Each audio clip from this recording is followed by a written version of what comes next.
Hello, hello, hello, hello. How's everyone doing today? Hope everyone is good.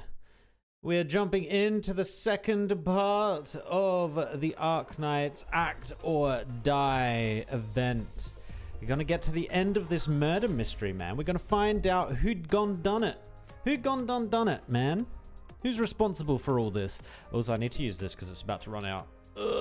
Grab it. There we go. All right, we're good. We've got the energy. We are ready. We are ready. I did get some more levels into the cat. Not many, though. Not many. Where is she? Yeah, she's at 58. She was at like 40 something when we left last time. So she's been leveled a little bit. We're going to be able to use her a little bit. Did I do anything else with leveling? I swear I leveled someone else up. I swear I did. Oh, I know who we leveled up. We leveled up Ray, but we only leveled her up like very small. Because we are currently starved for resources. Where is she? There she is. We leveled her up to a total of level 15, man. Let's go. Let's go. But yeah, cool. Eventually she will become E1, and eventually she will be able to be played in one of these events. All right, let's jump into it. Let's jump into it and find out what's happened. So we've had, how many people have died so far? One died to the fridge. They had like some weird psychosis thing that made them lock themselves in a fridge. We had two that died back to back with each other. One with an axe in their throat, and the other one with a pair of scissors in their head. Again, quite brutal deaths going on here. Who was the first one, though? Oh, that's right. The first one was killed by a prop that was not a prop knife. So yeah, they unfortunately actually got stabbed. So I think we've only got two more characters, the cameraman and the producer, that are familiar with the Laura dying. So yeah, there's probably going to be two more deaths here. And we've only got three more operations to go through as well, so we don't actually have much to get through. All right, 86. Rewind the monologue. She dances regardless of her ultimate fate. Her soul has experienced 100,000 lives. Is this going to be the cat? That sounds like it's referencing the cat. Oh, interesting. Interesting. We can't actually face this one. Wait. Oh, this is weird. Oh, no, I think I get it. So you could do it here, but then you're having to put a unit here in the way of people coming down this way. But you could also do it here, where the character you deploy is probably going to be a lot more safer. What level requirement are we on? We're on E1 level 50. Let's build a team. Level 50. So Nightmare is surprisingly still good. Actually, our whole squad here is good. I don't think we want all of this, though. I think we want a little bit more range. So let's get rid of Savage. Let's keep Leto. Let's see some casts. Oh, yeah, let's just bring her in. Let's just try her out. So we've got Gavial and Horn blocking. We probably don't need Akafuya.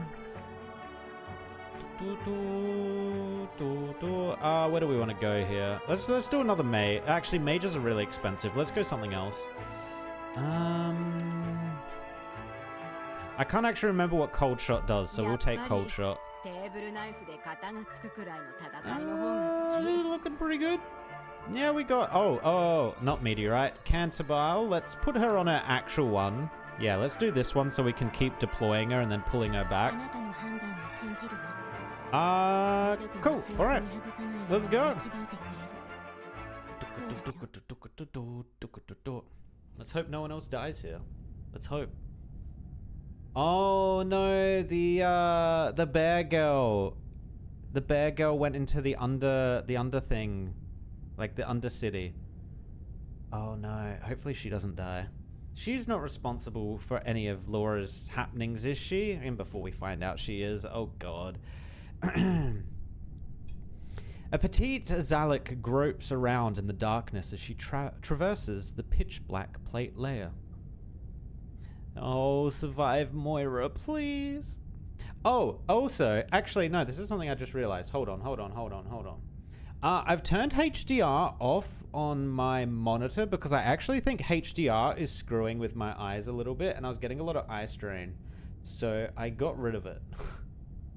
And immediately today, like basically as soon as I turned it off, like 10 minutes later, I was feeling so much better. So we're probably not going to be running with HDR anytime soon. There is a filter on this though that compensates the HDR. Oh, it might not even be on. Hold on. Wait, where would it be? Oh shit. Were we running the whole of yesterday without the HDR tone mapping? Oh, lol. Oh well, I guess.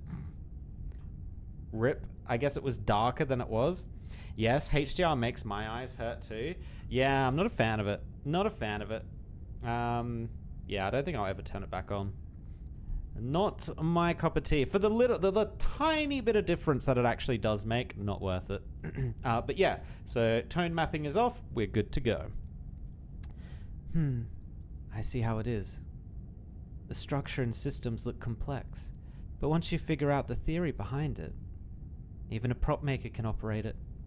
For example, here, adjust its direction first, then set a time, pull down the lever, open the gate, and done.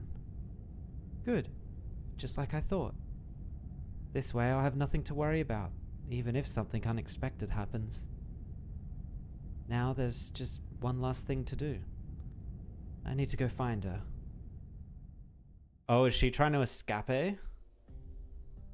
Oh, can you imagine if Moira's the murderer? Nah, it wouldn't be. It wouldn't be. Oh, Moira's the little girl. No, the little girl was like a cat, right? And Moira's a bear. I'm sure you have reservations, Lucian. The plate's in a crisis and everybody's in danger. I wouldn't trust a cold-hearted producer who is demanding the shoot go on either. We do not need to trust each other. You're not wrong. In my 20 years in Rankwood, I've never trusted a single person I've worked with. I trust only in my own judgment. I invited Melanie right when she most needed an opportunity. I saw right away at that auction that you were an acting genius, and I was sure Abner would join the crew even though he hates my guts. I even still believe that Laura's death 5 years ago was the only way to save that movie. You had nothing to do with the accident, but you still made use of her death. She was a talented rookie, eager, hard-working, and full of passion for cinema. It's just sometimes that enthusiasm got to her head and made her break a few rules. Azalek is a rat. Oh, she's a rat! Oh, she's like Rin. Stephen was still green back then, and the shoot wasn't going as planned. Halfway through the project, I knew that film would burn through all my assets and leave my reputation in tatters. I needed an external factor to help me solve that crisis. Laura's death. Using the media to hype up the accident would be too predictable. Those busybodies would just sign and forget all about it the moment they moved on. So I used a lot of money to squash the police investigation and media's attention, along with a healthy amount of hush money to Laura's family. I got the editor to keep the footage of the fall that Abner captured on camera and turned it into the climax of the film. Even now, there are some people who still think she was just an acting genius who retired early. You covered up her death. I immortalized her in film. Someone will eventually notice what you did. Every year on the day of her sacrifice, I go visit her. 5 years, and I'm the only one who brings flowers to her grave. Yeah, because you covered it up! What? I do not feel guilt. I'm certainly to blame for it, but now's not the time for repentance. Right now, there's only one thing on my mind: finishing this film. Once the death of Lady DuPont is screening, the murders on set are bound to get the media's attention. I'll take that chance to officially release the truth behind Laura's death. When that time comes, there'll be a lot of more people grieving for her, and that's where I'll bear the blame. I hope you realize that I didn't confess all that to you on a whim. You want to use the truth to make a deal. When I first met you, I thought it was fate throwing me a bone, dropping a big present on my lap before shooting started. But it was your behavior after you joined the crew that proved to me you are no ordinary man.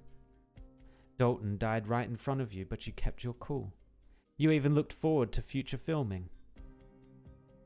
After you discovered my plans to film a catastrophe, you took the perfect opportunity to leak those plans to the camera assistant, most likely to spill them.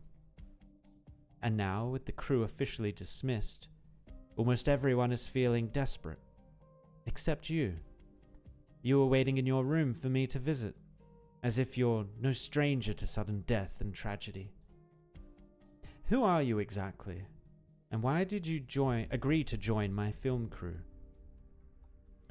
I was enticed by your script, no more and no less. Sure. The way things are now, interrogating you about your history isn't going to help my shoot, but I was hoping you would repay my honesty in kind. I still believe in my vision, Lucian. No matter what I find out about you, no matter how suspicious, I'll never withdraw my intention or my invitation for you to be my male lead.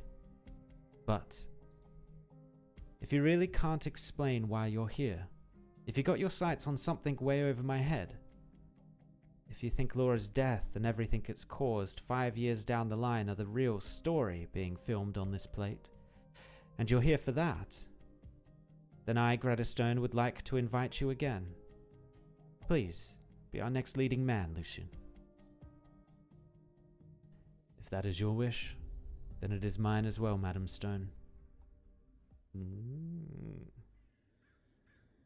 Greta sent out compensation to everyone and officially disbanded the crew. Whether you're scared of the killer, worried about the catastrophe, or want to stay and finish the shoot, we're all free to do as we please. Finish the shoot. Greta is still thinking about her movie right now. She must have noticed the connection between the murders of the crew and the one 5 years ago. Though she's doing it on purpose.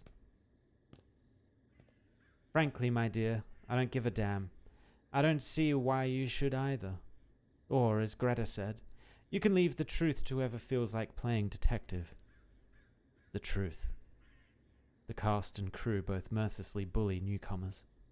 The producer even massaged a tragic and fatal fall into a scene that straddles the line between truth and lie.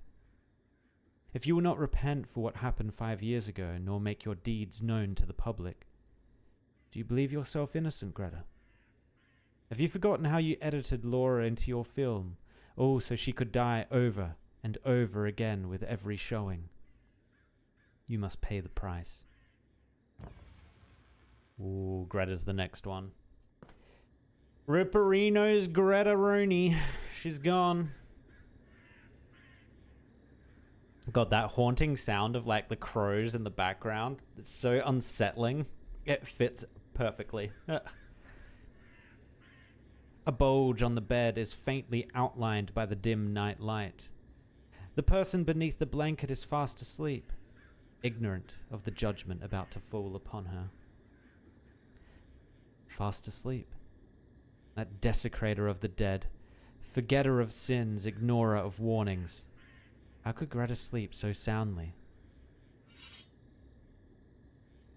Someone quietly creeps closer to the bed, pulling a razor-sharp dagger out of a sleeve. Slender fingers grip its hilt tightly, lifting the terrifying weapon high into the air. I don't even want to hear your confession. I don't even want to hear your screams. Just go away already. You must pay. This feeling, it's not right. The blanket is lifted up. There is nobody under it, aside from a black shadow. A shadow? How can a shadow exist on its own? The intruder steps back a bit as the shadow slowly condenses into a familiar shape. He tried to kill the cat! No! Miss Christine. A trap. Oh! So we finally meet. I welcome you, my elusive guest. Is it really you? Oh, it was her! It was the rat! God damn, it was the rat. Oh my god, wait. You know how she's been talking about her sister? Could her sister be Laura? Oh no. Oh no. Honestly, I like this more than Massa's Travels. I do actually kind of really enjoy this story. This story's great. Massa's Travels had some implications, but it wasn't huge. Oh my god, it was the one over-designed character that isn't playable. I mean, she could be generic, kind of, maybe. Maybe. I mean, what about costume design girl? She was kind of over-designed. Moira, the most dedicated member of the crew, was actually a 3-time murderer. It should have been 4. When did you find out, Lucien? The first to notice your abnormal behavior was Miss Christine, not me. In that very first scene after I joined the cast, she intruded upon the shoot. She rarely approaches anyone other than me, but she approached you. Since then, she has made contact with you many times. Tippy believes she decided to accompany you as you watched movies in the prop room because she likes the both of you. That is only half correct. Miss Christine was only ever interested in you. Look, even now, even as you hold that dreadful dagger, she still stands by your side. Just deliciously enjoying the emotions going on. She's dead? Well, yeah, she's dead now. Ridiculous. Don't tell me that's your only reason to suspect me. Just because this mysterious creature is fond of me. Or maybe she only does what you tell her to. She is your pet, after all. Moira looks into Miss Christine's deep blue eyes. The very next moment, she no longer has conscious control over herself. Joy, sorrow, anger. All sorts of emotions roil through her heart, before finally settling into a blank void, one that terrifies anyone looking upon it. You continue to misunderstand her. As I have explained before, none may interfere with her intentions and actions. I did not merely mean that she is free-spirited by nature, but rather, nobody has the ability to interfere with her. It is she who possesses the ability to influence others. The mysterious black creature nonchalantly licks her paws. Moira finds it difficult to reconcile the Miss Christine she sees now with the enormous pressure she felt earlier. Miss Christine is extremely sensitive to emotions. No carefully buried pain or flicker of malice escapes her notice. Over countless years, she has wandered across all of terror, tasting the entire spectrum of feeling. Rather than any particular flavor, she prefers a blend. And her judgment is derived from instinct rather than logic. It does not err. Solving a murder without even discovering a motive. Should I congratulate you? Vengeance. For who? For that ghost entangled in the minds of the majority of the crew. Madam Stone, the one who stands before you now is a relative of that rookie actress Laura, who fell to her death 5 years ago. One who loved her dearly, her little sister. All those invites like, oh, we'll go to your house and we'll get to talk about your sister. She works in the movie industry, right? Yikes. Yikes. Oh, okay.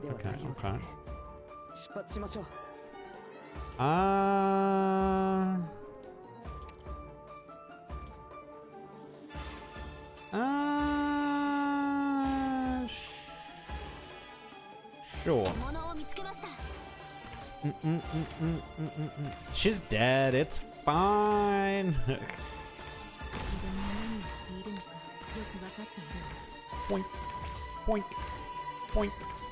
Alright, we could destroy these really quickly so you could help out the Canterbull. That would be amazing. There we go. Perfect. Pull the Canterbull back. Actually, let's do it this way.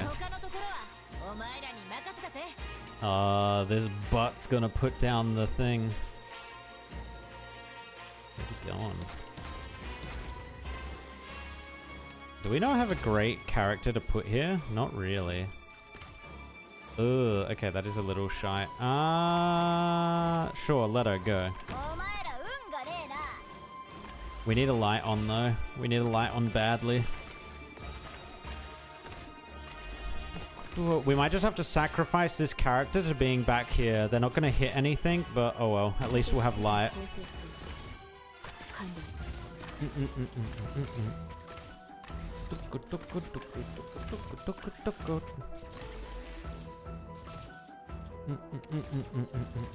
And there we go. We have light. Oh, what the shit is this? Nimble mannequin? Cannot be blocked. Damages your units along its path. Stops and gains 60% fragile when it enters the filming area.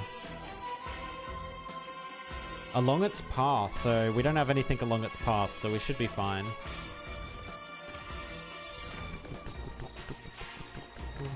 Let's get the cat out. Go, cat, go!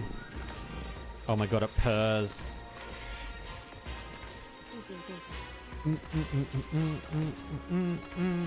So this shouldn't hit us unless it's ranged as well. It might also be ranged. Okay, no, it's not. Good. And then it stops. Can it move at all, or is it stuck here in the light? It might just be completely stuck here in the light. Might as well farm some points off of it.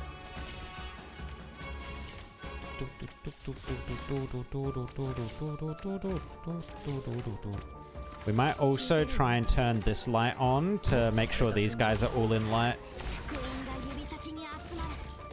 Get nightmared! We can't use her ability. That's unfortunate. We can use the cats though. We'll wait for this guy to move in. There we go.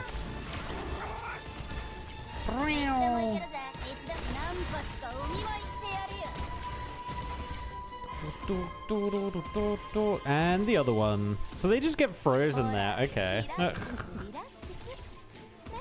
I mean, that's fine. That's fine. That's not so fine. Please destroy the light. Please. Please. Okay, thank God. Ooh. No more people dropping lights, please. Alright, that light goes down, but we're okay. We don't need that light. Dude, these mannequins are tanky as hell. What the?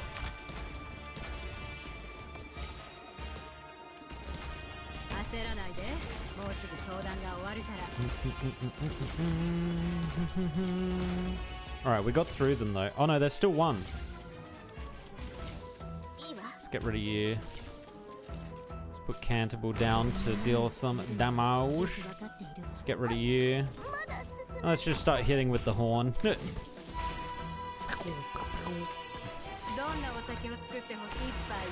You also can't hit anything. God damn it! This thing's gonna take forever.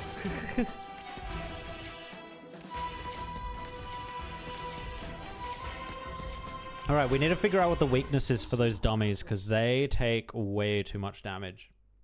Especially if we get a flood of people that put down the light props, we might be in trouble. So, out of all the choices Miss Stone gave us after disbanding the crew, you chose to play detective, Lucian. No need to bluff. I know you're not afraid of me exposing you. If it would let more people know the truth behind Laura's death and the conduct of the film crew, you would have gladly exposed yourself given the right opportunity. But not right now. It's over, Moira. You hid yourself well. A simple identity and an innocent facade were the ideal cover for you. During nearly all of the murders, you were with Tippy. That painter trusts you deeply, and was always happy to provide you an alibi, even as you left your meetings partway through. Looking back, every accident has involved you in some way. Dalton's death was caused by a prop knife being switched. which led to the former prop master being dismissed. You, naturally, took over his work, which afforded you even greater opportunities for crime. As for the second accident, when Shelley walked into cold storage, she had intended to kill her before that, but failed.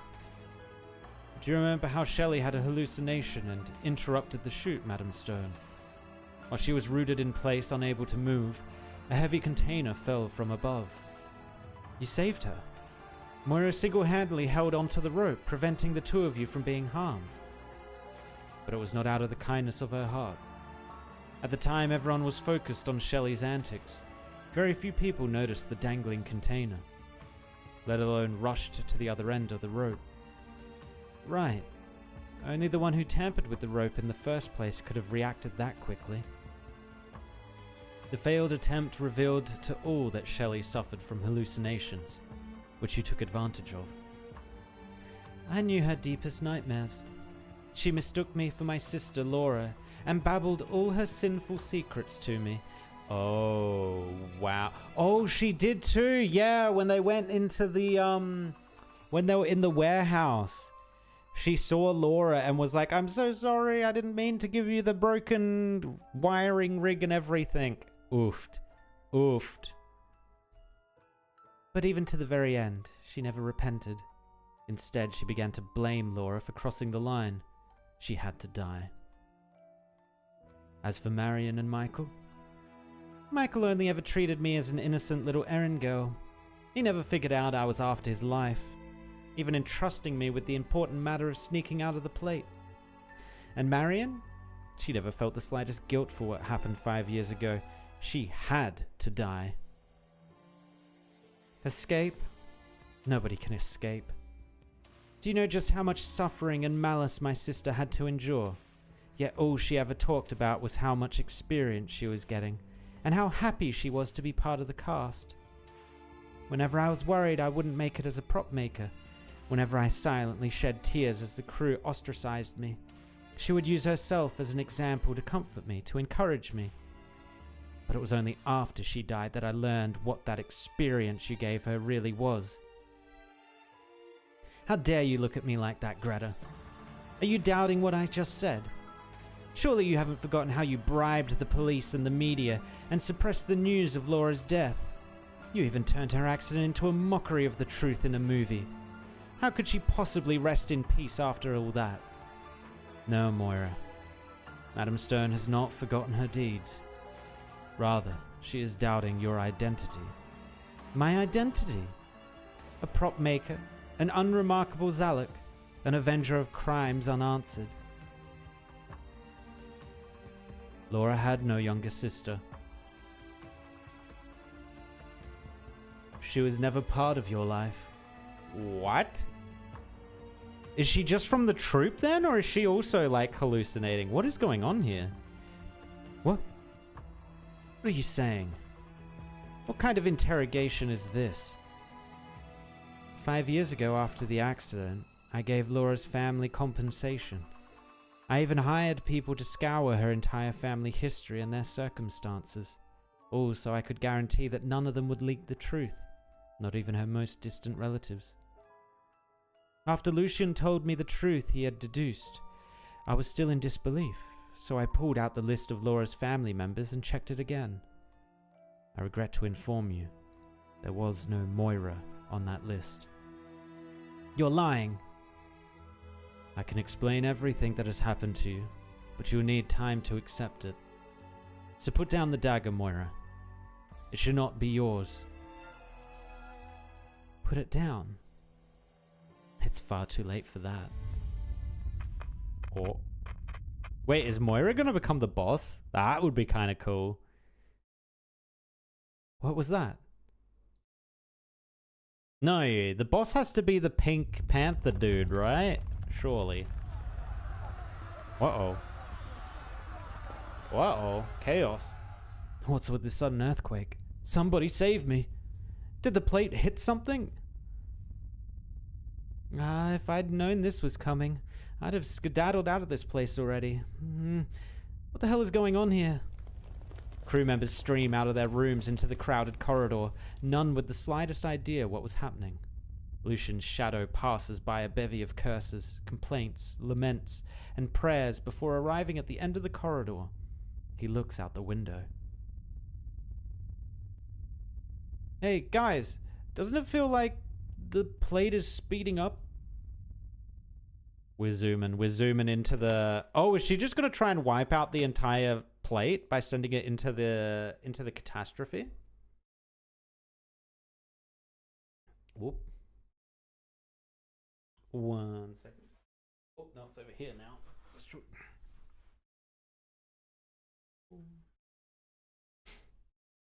Moira locks the door. She does not know if the man named Lucian will catch up to her, or how long it would take. The room shakes violently, letting her know that the sabotage she performed had taken effect. Oh, she sabotaged the controls? What is this? Another Chernobog? What's going on? Oh, not what I wanted. No. The cockpit is destroyed. The engine's output is locked to its highest setting, and its route is set. The studio plate speeds up as it approaches the nearby catastrophe and shows no signs of stopping. In a few hours, they will find themselves with the misfortune of facing a storm. No, a trial. The vast majority of this cast and crew had to answer for the accident 5 years ago. For the death of her sister.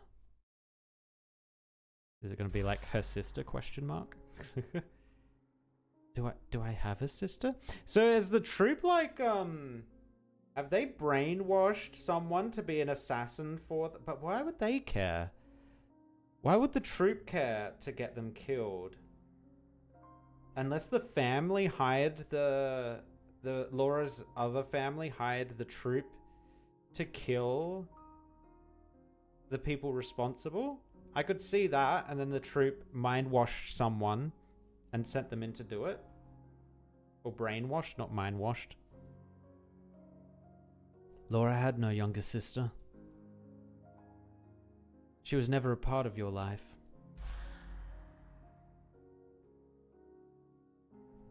What was he talking about?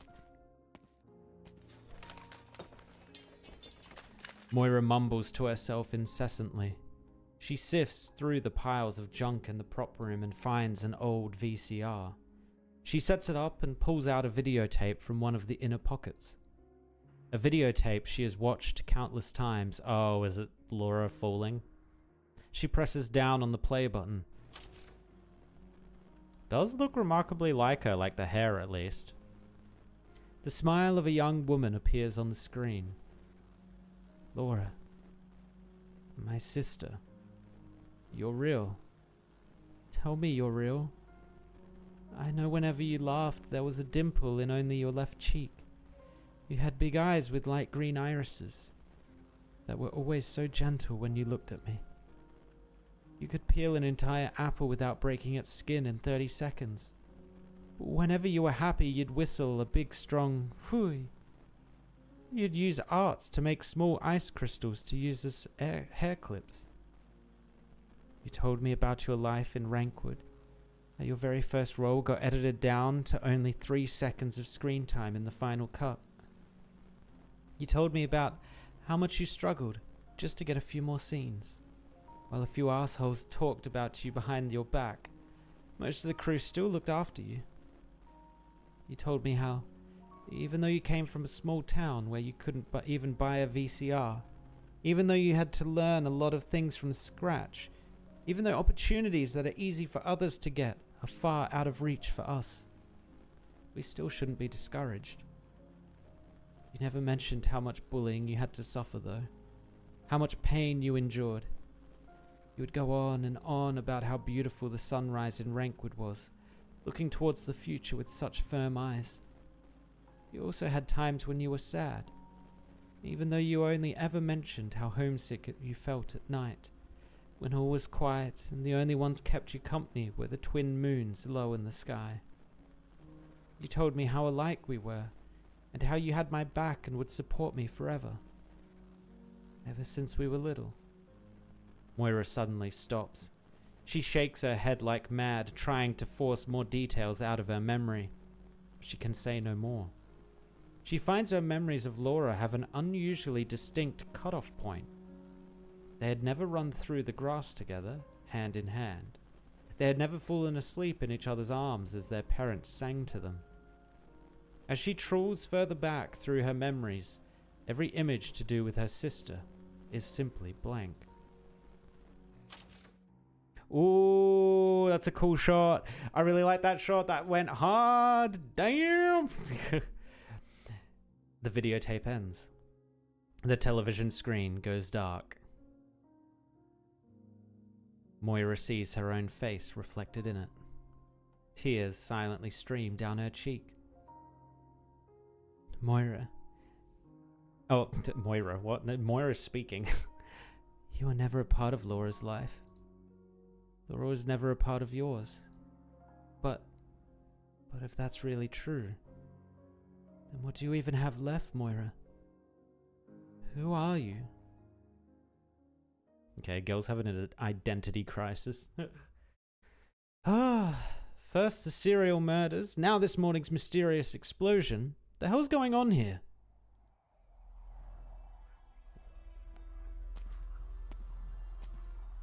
Why is the wind so strong?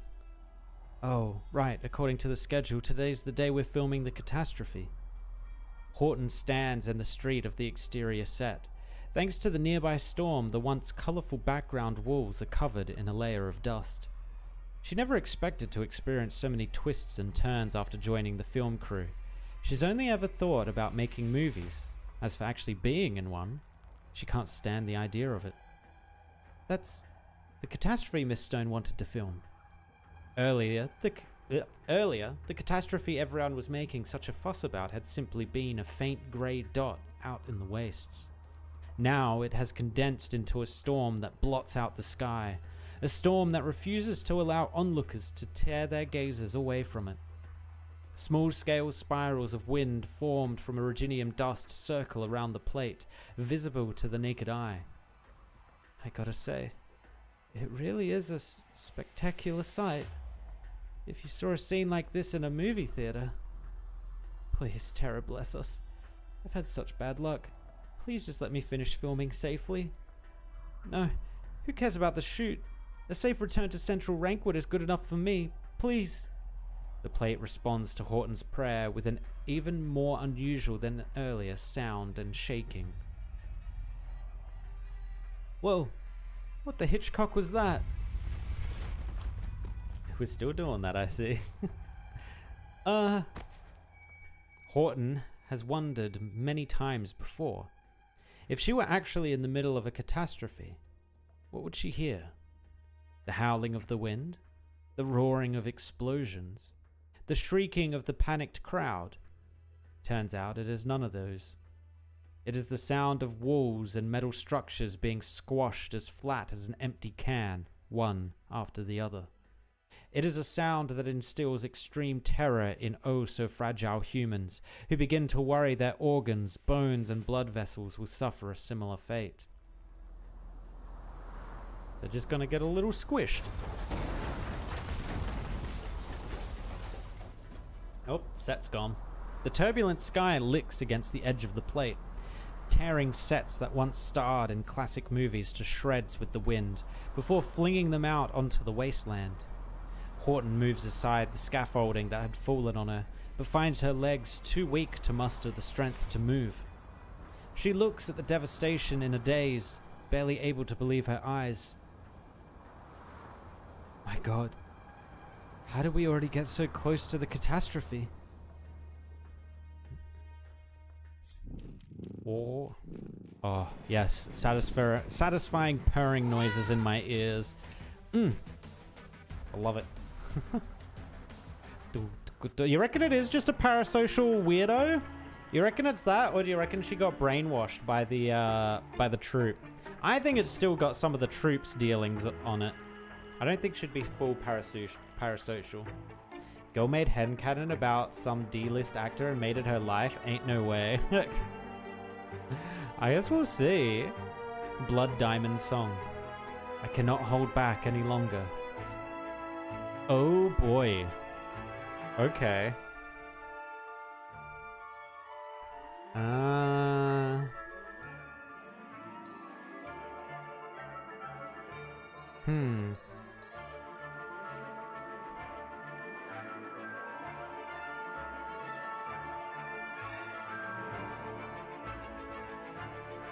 Okay, well, if we get both of them with someone on it facing to the right, we can activate both cameras, so that's fine. Oh, there's paths. I see. So there's a path that hits orange and comes out here and then comes in, and then a path here that goes to blue, comes out here and goes to the left. Okay. Level 60. Time to get rid of our nightmare. Time to get rid of her. Let's bring in... Yeah, sure, let's bring... yeah, let's bring in Bridget. I think it's getting close to the time where we just bring in all our big power.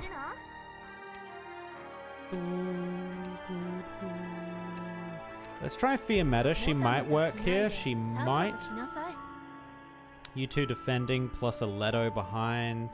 We probably don't need the Lessing.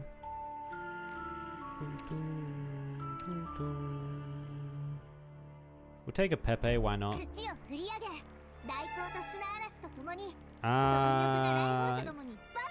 Let's get rid of Cold Shot. We don't really need to sleep anyone, so Arado's kind of not good here.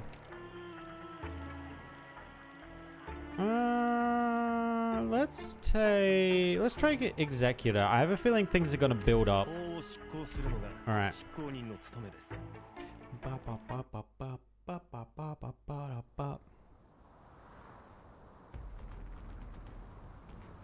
What the?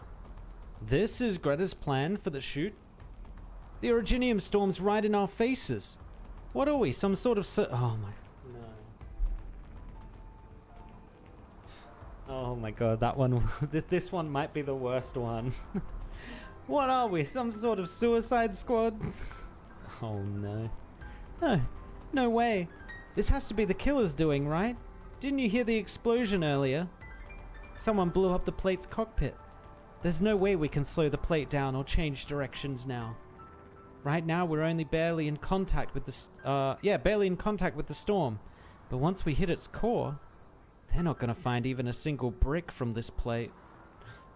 Alright, enough. So who on Terra was it? The revenge wasn't enough for them, so now they're going to take the now they're going to take out the rest of us too? Who's speaking? I don't... Okay, I guess we'll just go for a random voice. The murderer is Moira of the prop team. What? Who's talking? I said, the killer responsible for the 3 murders is Moira. Moira? You're kidding me.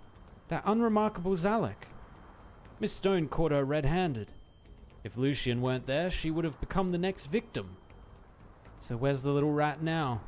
I'll go find her myself. And what's the point of confronting a psycho killer when you can't even save yourself? She owes us an explanation. What if she gets innocents killed? You think I haven't thought of that? I already switched the wireless comms to broadcast mode to ensure I survive this. I'm sure everyone outside the plate has heard the truth by now. The killer's trapped like a rat. I have to live. I have to... Once I get back to Central Rankwood, all the bombshells I've collected these past few days will be enough to buy me a villa in Siesta. Shit! The plate's tilting towards the Originium storm again. Right. The land boats. We can use them to escape.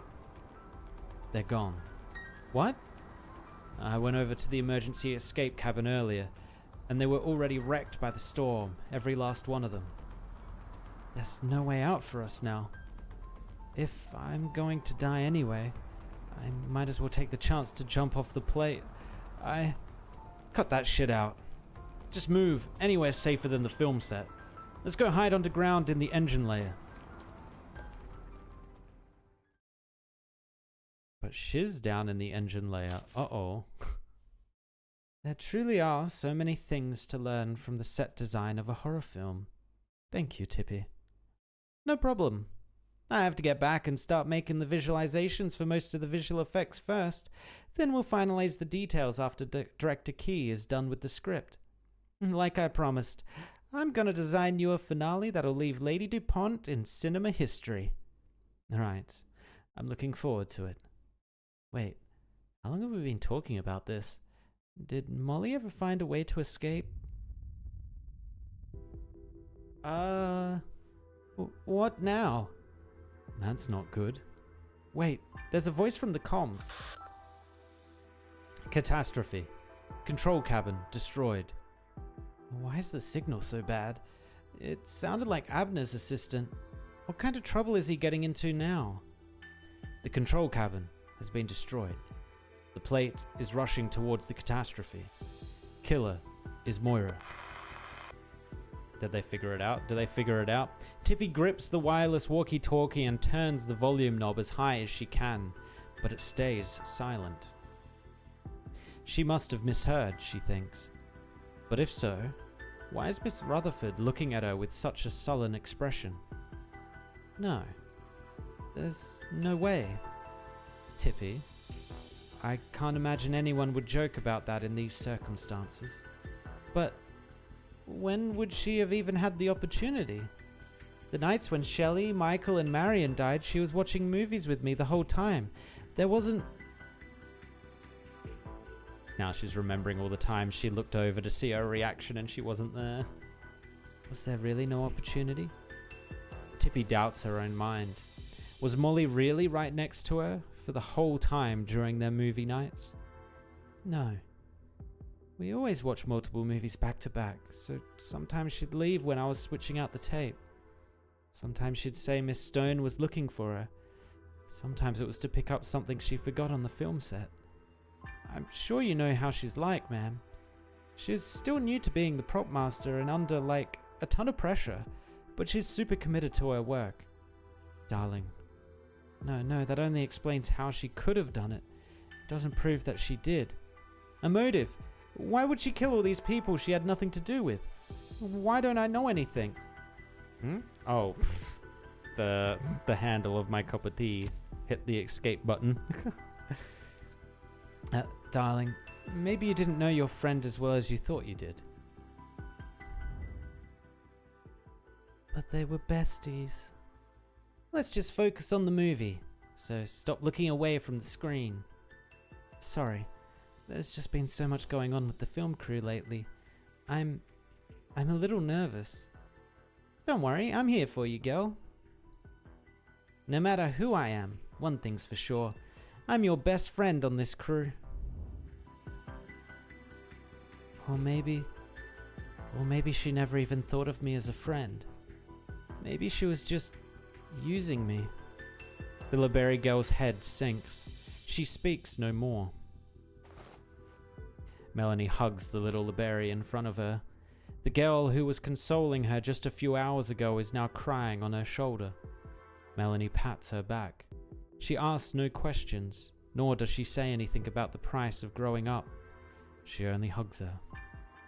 Let's just leave this place first, Tippy.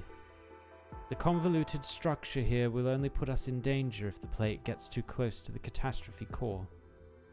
We would be safer underground, though that too may be futile if the plate doesn't change direction. Underground? Over Melanie's shoulders, Tippy spots some of the material they salvaged from the horror film earlier. Underground, the world circles around her brain. Wait, I got it! What? You've recovered your pep already? No, I figured out how to change the plate's trajectory. There was once a crew that snuck into another Rankwood plate to film secretly, to save on rental costs, and they ended up with a super cool scary movie. I rewatched it recently, but that plate and the one we're standing on both came from the same batch made by Rankwood. So basically, the spec should be pretty much the same. If my hunch is right, there should be another control cabin at the bottom of the engine layer. What are our odds of making it there? To be honest, no idea. But never tell me the odds. I gotta try. There's no point mulling over something I can't answer on my own. Only when we're out of this crisis. Will I be able to get the truth from her?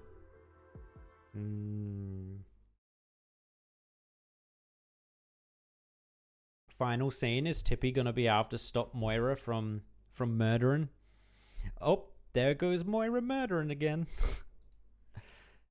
Cheerful whistling. Oh, she's obviously snapped out of it.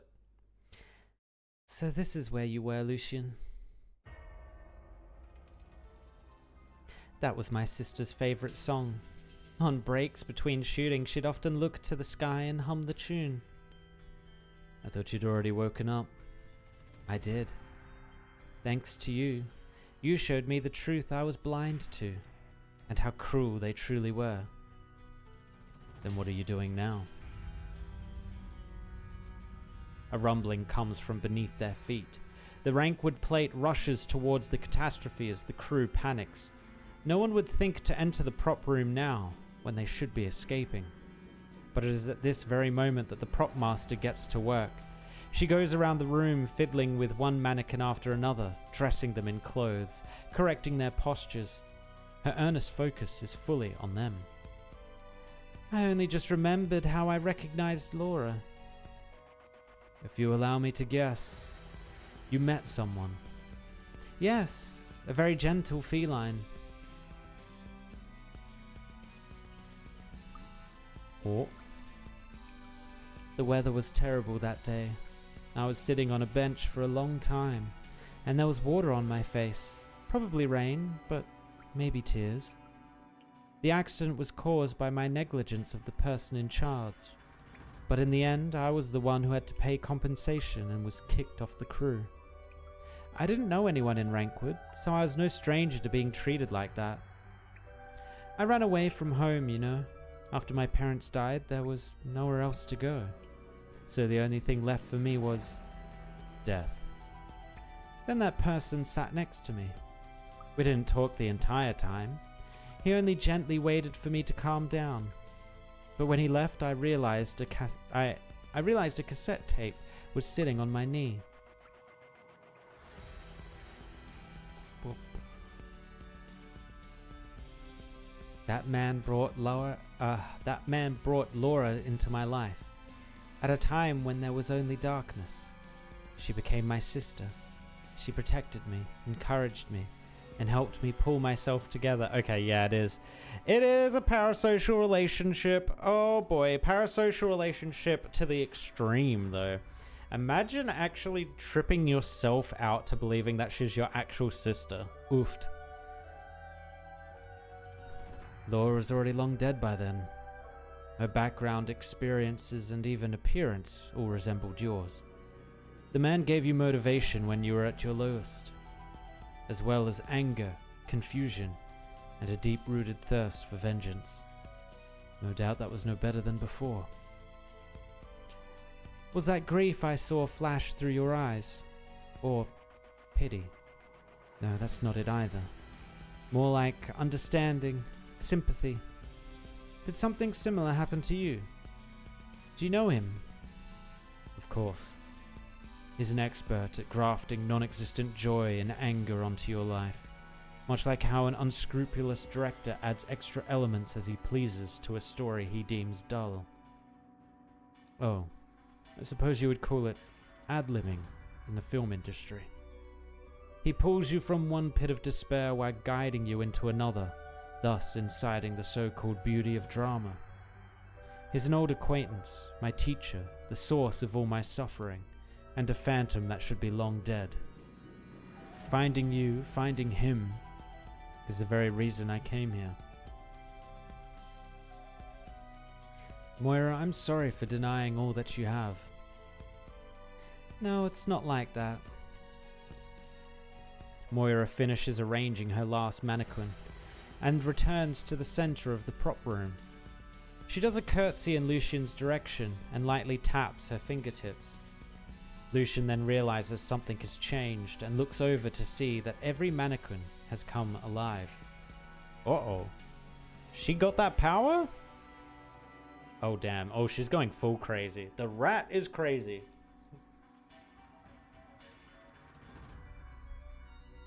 I don't think you've denied me.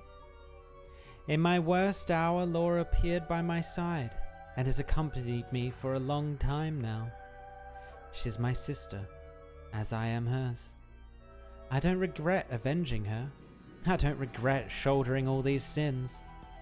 I will also be the last person in this land to remember her. I cry, I laugh, I rage, I doubt, I hate, I grieve, I yearn. And thus I have them, these intense feelings I would never have had otherwise. I am alive. Uh-oh. The mannequins begin to move. Lucian recognizes who they were modeled after. The deceased Dalton, Shelley, Michael, Marion, and also Moira herself. Moira stretches out her hand and holds her mannequin's hands one by one as they move past her. No music except the trembling ground accompanies their movements, but the tiny Zalek propmaster seems to have become the most passionate dancer on the land as she embraces her myriad. Strange, yet elegant. I should be thanking you, Lucian. You helped me realize it. When there was nothing left of Moira anymore, I felt as if I became a mirror, and that I could become anyone. Wake up. Satisfaction born from despair is nothing but poison. I've never been more awake in my entire life. Would you also like to become my dance partner? Just like them. As Moira finishes speaking, her dance partners throw themselves at Lucian.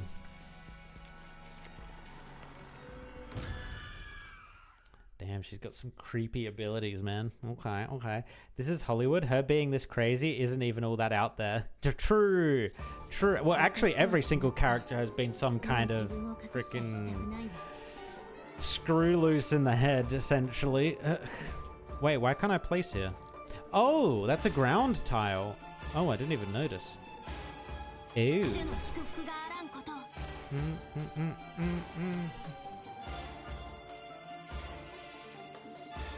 The hell? Can we shoot this while it's in here? Oh, we can. Thank God.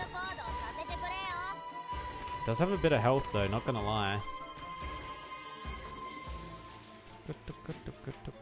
Oh, the unfortunate thing is... Okay, I think we can get through this because this is aimed at her.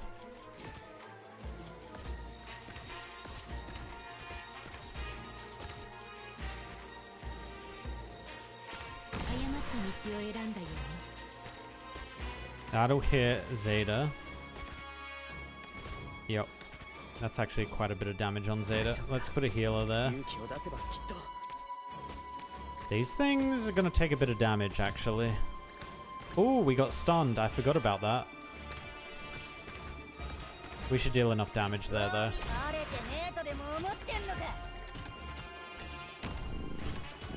Go, cat, go! We're going to need something to block this. We might have actually just done ourselves in, to be honest. To be honest? Yeah, we did ourselves in. Okay. We understand it, though, now. We kind of understand it. I think we need more sources of deploy points, though. So I think we're going to get rid of... I actually don't think Pepe helps us here. Let's go with... Honestly, a mule size might be goated here.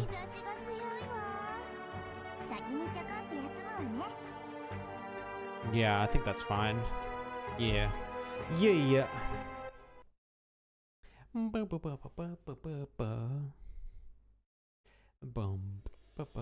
I wonder if Moira is going to end up dying, or we're going to be able to, like, bring her to her senses, I guess?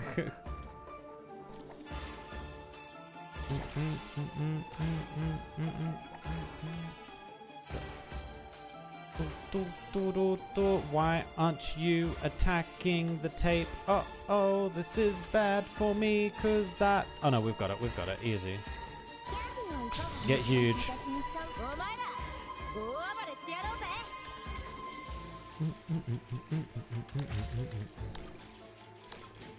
Alright, let's just get our backline done, I think. Let's just get a backline going.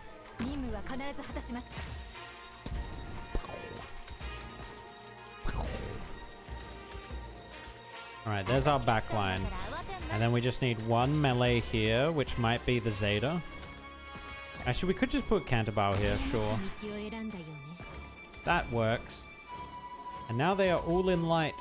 We kind of need to move our front line up one, but it's fine. It's whatever.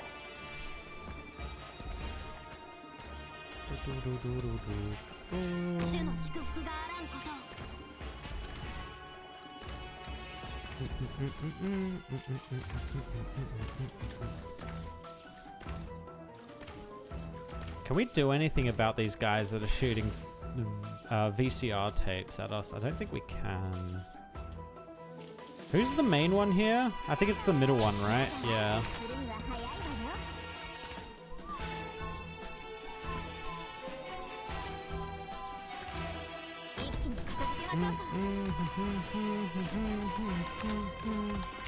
No, they're placing the frickin' light things. Stop them. Stop them.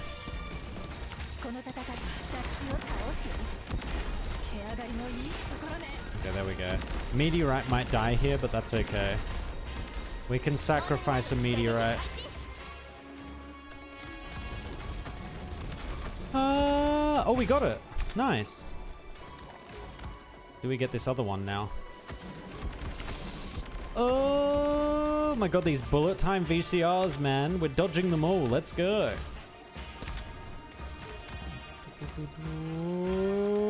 Even that one, let's go. Okay, I thought I was going to use Fear Meta, but I feel like she doesn't really help us here.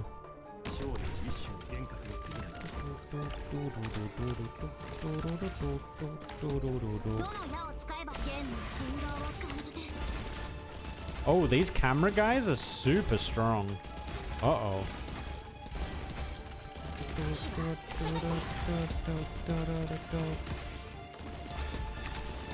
Yeah, they're taking a lot of damage.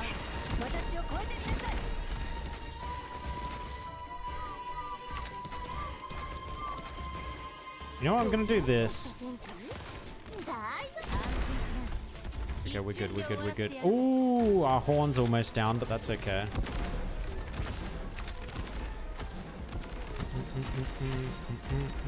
Oh my god, there's so many of them. Why?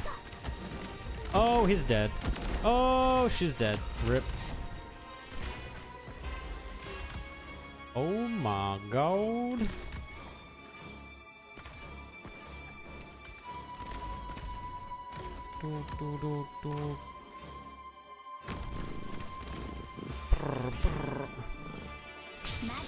More mule sizes. Take them out. Alright, I think I survive off of that. Yeah. Okay, we're good, we're good, we're good, we're good. I thought they were going to be mannequins, though. I'm going to be honest. With the lead up in the story, I thought they were actually going to be mannequins.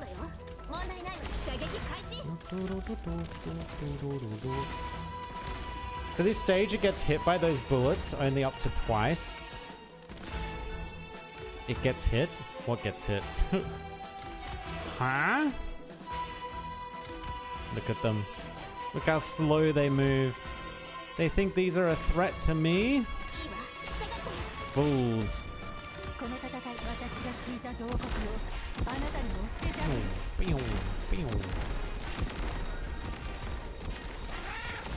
Meow.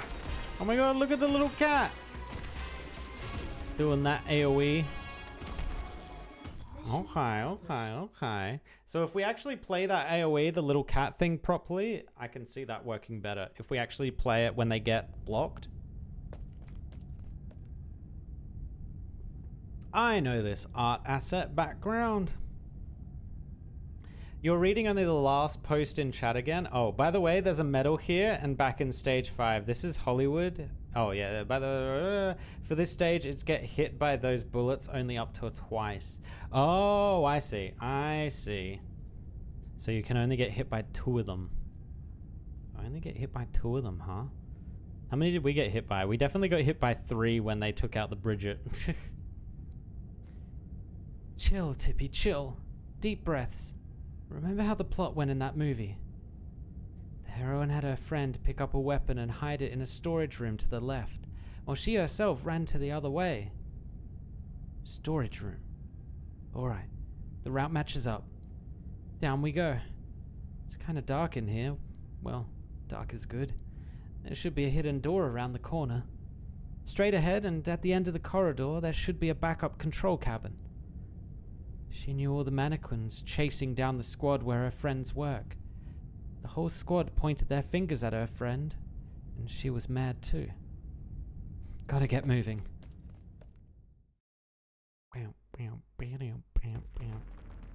Tippy's gonna save us. Run, Tippy, run! Your obsessive knowledge of horror movies will save us. What are you doing here, Tippy?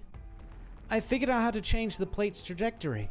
We can avoid any more casualties, so let me through ASAP. There's a way out of this? Don't listen to her lies. Isn't she the culprit's best friend? She could have been covering up for her this whole time.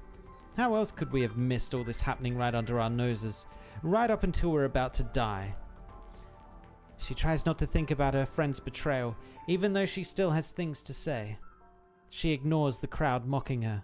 They're only attacking her to protect themselves. It was you, the one always hiding in the back. First you interrupt the shooting, now you're preventing us from going home. She wants to save everyone, including her friend. She wants answers. Why is she talking in third person? What is going on here? Stop her! Don't let her through. Has she always? She hasn't talked third person before, right? Ah, my eyes! Tippy grabs the spray gun from her belt and glares at the fearsome weapon-wielding crew. You leave me no other choice. Are you guys afraid of one girl? Get her! The murders, the catastrophe. The film crew was already on edge from having to hide in the engine layer, so the spray painter's behavior only rouses their pent-up anger. Their self-defense weapons scrape the floor as everyone rushes towards Tippy. Her hands are trembling. There is no way she can take them all alone, and she prays the hover unit on her back will work. Her final trump card. The cat's just there like, nom, nom, nom, nom, nom, nom. All this chaos, all these emotions, delicious. She's fine. She's a Sky Ranger, so she's immune to ground attacks. Oh, I don't even... Wait, immune to ground attacks? Oh, she must be some kind of new unit. I'm not aware of that being a thing. Licking lips. Mmm, delicious. Don't build her contrail. Does the same amount of damage, but is much cheaper. Oh, I haven't used contrail either. That's probably why. It is as if the noise drew her here, but also as if she is merely passing by. No one notices her as they rush by, their heads filled with all sorts of extreme emotions. Miss Christine takes a sniff, and the rushing crowd slows down in her eyes until they freeze in place. Anger. Extremely spicy, but without a little sour envy to balance it out. It tastes a bit off. Panic, bitter and hard to keep down. But a little dash of sweet comfort will turn it into a nice dessert.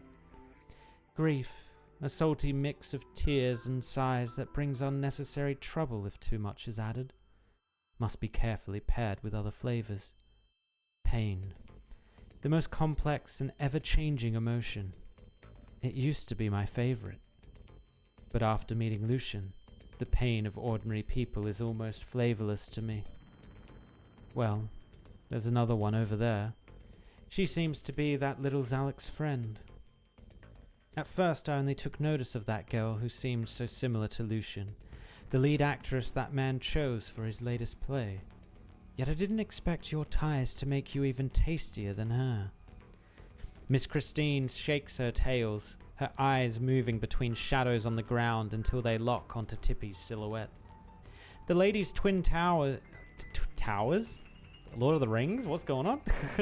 The lady's twin tails twist into strange shapes, as if a woman is wiping her knife and fork before diving into her meal. Shakes a tail, licks a paws. I ought to gift you a small reward. The lady glances at the crowd rushing towards the library. A little exercise to aid digestion after a meal, she thinks. I need to have a look at Contrail again. I think I've got Contrail, but I don't think I've leveled her at all. Why am I here? The catastrophe's about to hit us, so we came down here to hide from it. But what's with the wrench in my hand? Weapons fall from their hands in succession, as the resulting harsh clangs wake even more from their delirium. They exchange looks of confusion, not knowing why they were all holding weapons, though they do know that they should leave. Meow. Miss Christine? What are you doing here? How come they're leaving? When they were rushing towards me, I suddenly felt my whole body go cold, and lots of different feelings woke up in me at the same time, like they were fighting. But then a breeze blew by. I heard their weapons drop, and my body thawed out too, like some kind of irresistible force pulled something out of me. Miss Christine tilts her head. She taps her tails twice on the floor, successfully attracting the girl's attention, then points in a direction. They are right in front of the control cabin.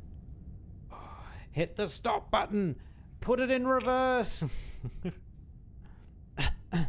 This place is older than I thought it'd be. Wow, the devices here are all previous gen stuff. Now but that's good news for us, since they're all sealed off to prevent dust and corrosion, and there's no smart locks on anything. Even I'd find it pretty tough to learn to hack on the spot. Let me see. The storm's moving faster than the plate, so just reversing's a no-go. Turning's the best way out. But trying to change direction when the plate's already so close to the catastrophe... No, I can't worry about that. Where's the backup navigational system? Here it is. First, open the lock. Great, I'm in.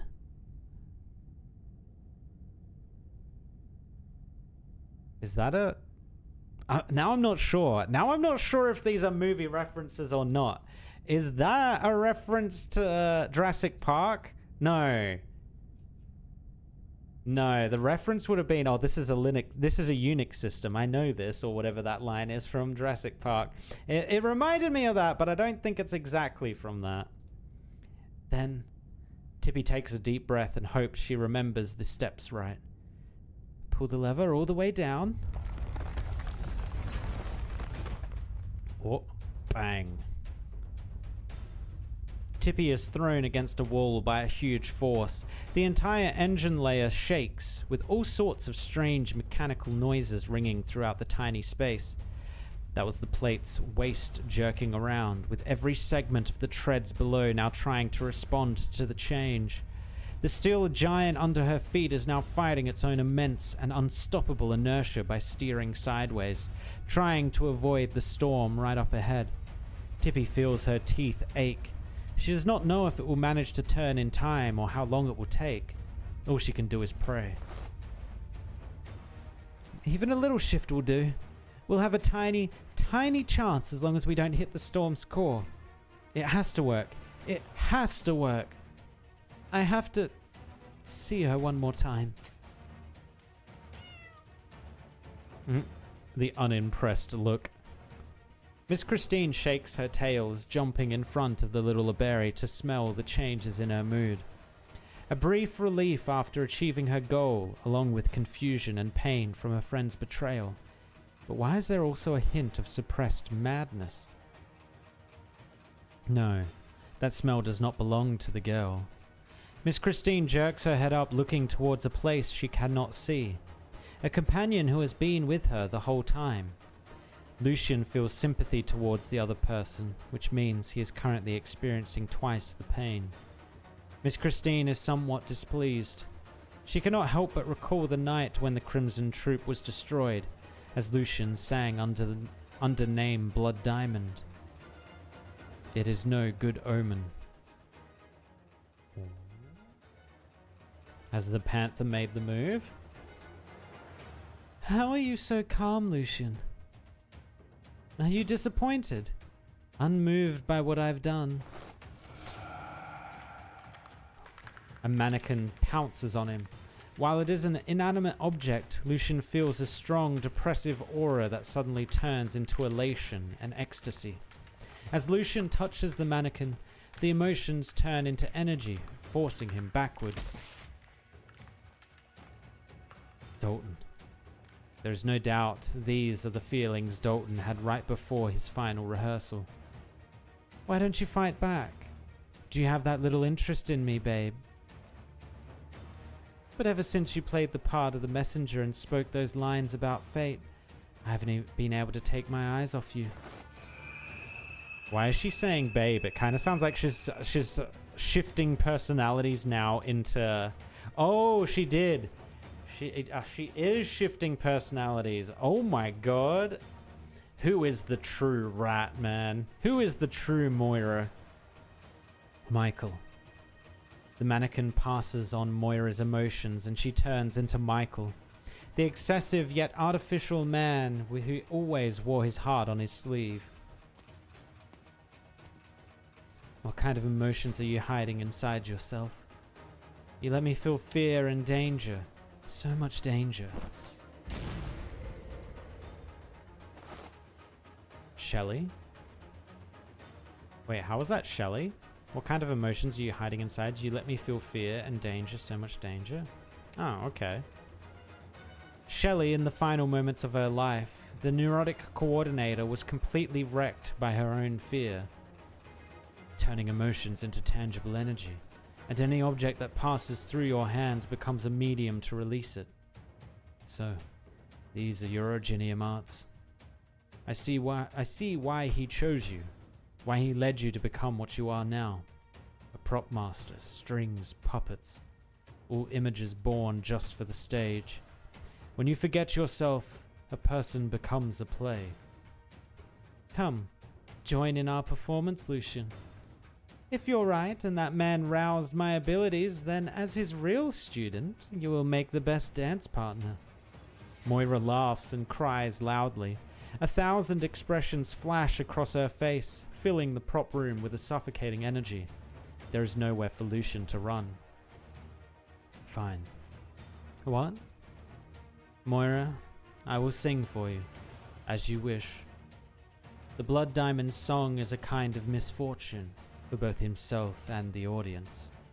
It will rip my throat apart, sending pain straight into your ears, and you will either die or spend the rest of your life with its melody reverberating in your mind. Damn! Okay, that's a little hardcore.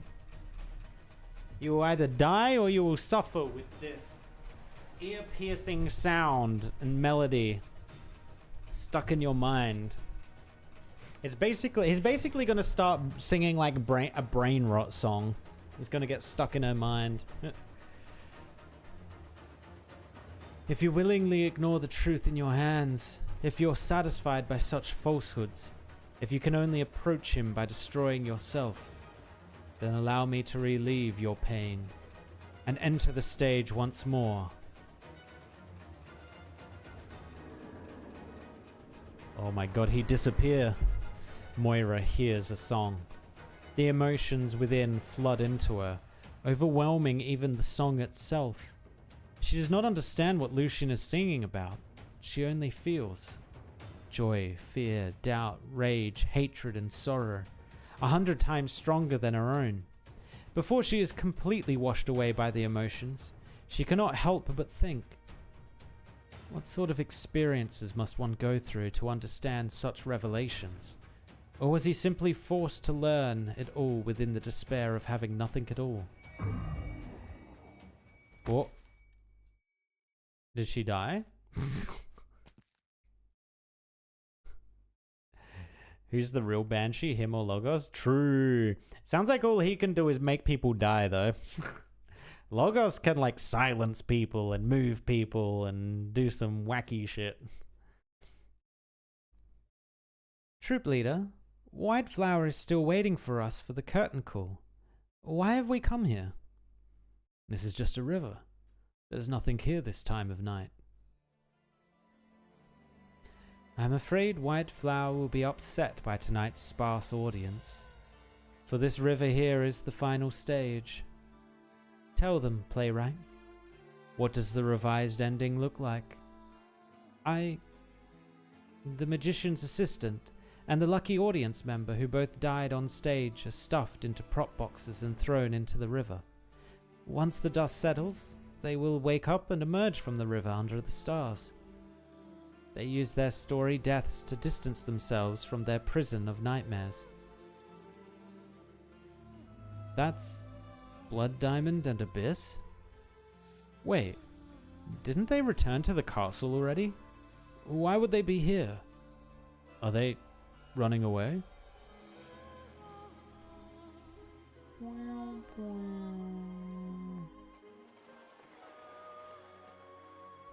It seems our travel plans have been interrupted, Abyss.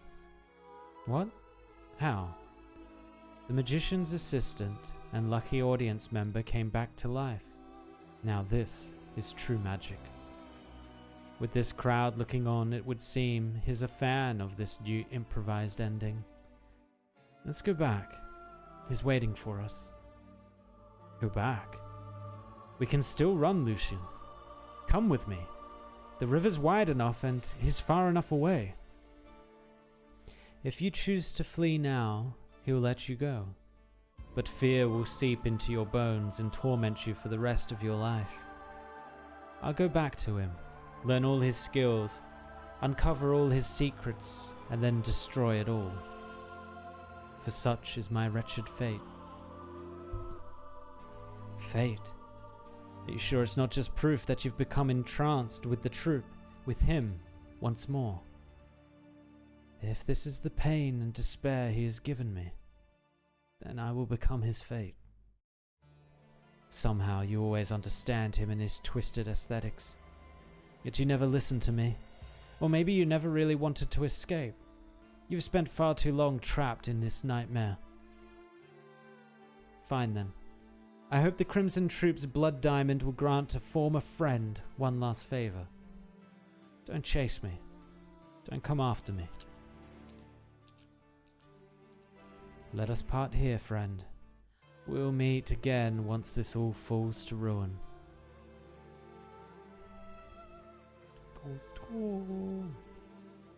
Is the troop storyline, is that purely contained to the IS?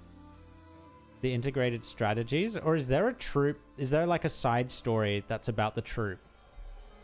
Because they actually sound kind of interesting.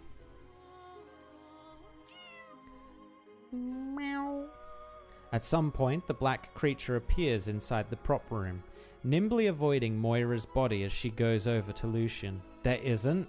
Oh. With his knees bent halfway and surrounded by mannequin parts scattered all over the ground, for once, Lucian doesn't perform the gesture of a proper gentleman's salute to her. The lady is even more displeased by his actions. 'Cause like, who is the cat? What is the cat? You haven't sung in a long time, Lucian. Apologies, Miss Christine. Did you hurry here as soon as you could? Flicks tail without comment. What a terrible scent. The Zalak compelled you to use your arts, as well as the skills you were so determined to abandon. You do know what sort of situation you've put yourself into, yes? Chaotic, disorderly, uncontrollable, like a ball of unruly yarn I've yet to sort out. And you wish to face him, even end him as you are now. That is why I've come here, Miss Christine. When I stood up from the river as Shalam continued to sink below, my mind was already made up. This is the performance I've repeated the most. I cannot refuse, nor do I want to. Not until the true end comes. Fine. Perhaps you will become a monster. Listen, Lucian. Lucian stays still and does not look up. The lady sighs and her azure eyes light up like never before. She shakes her tails and her body splits into two identical figures. One walks into Lucian's shadow, while the other remains sitting before him staring. She's a beast lord? Wait, she is? Oh, I didn't realize there was a cat beast lord. Is that all of them now? We have the wolves. We have the sheep. We have the cat. Who else are we? Oh, the penguin.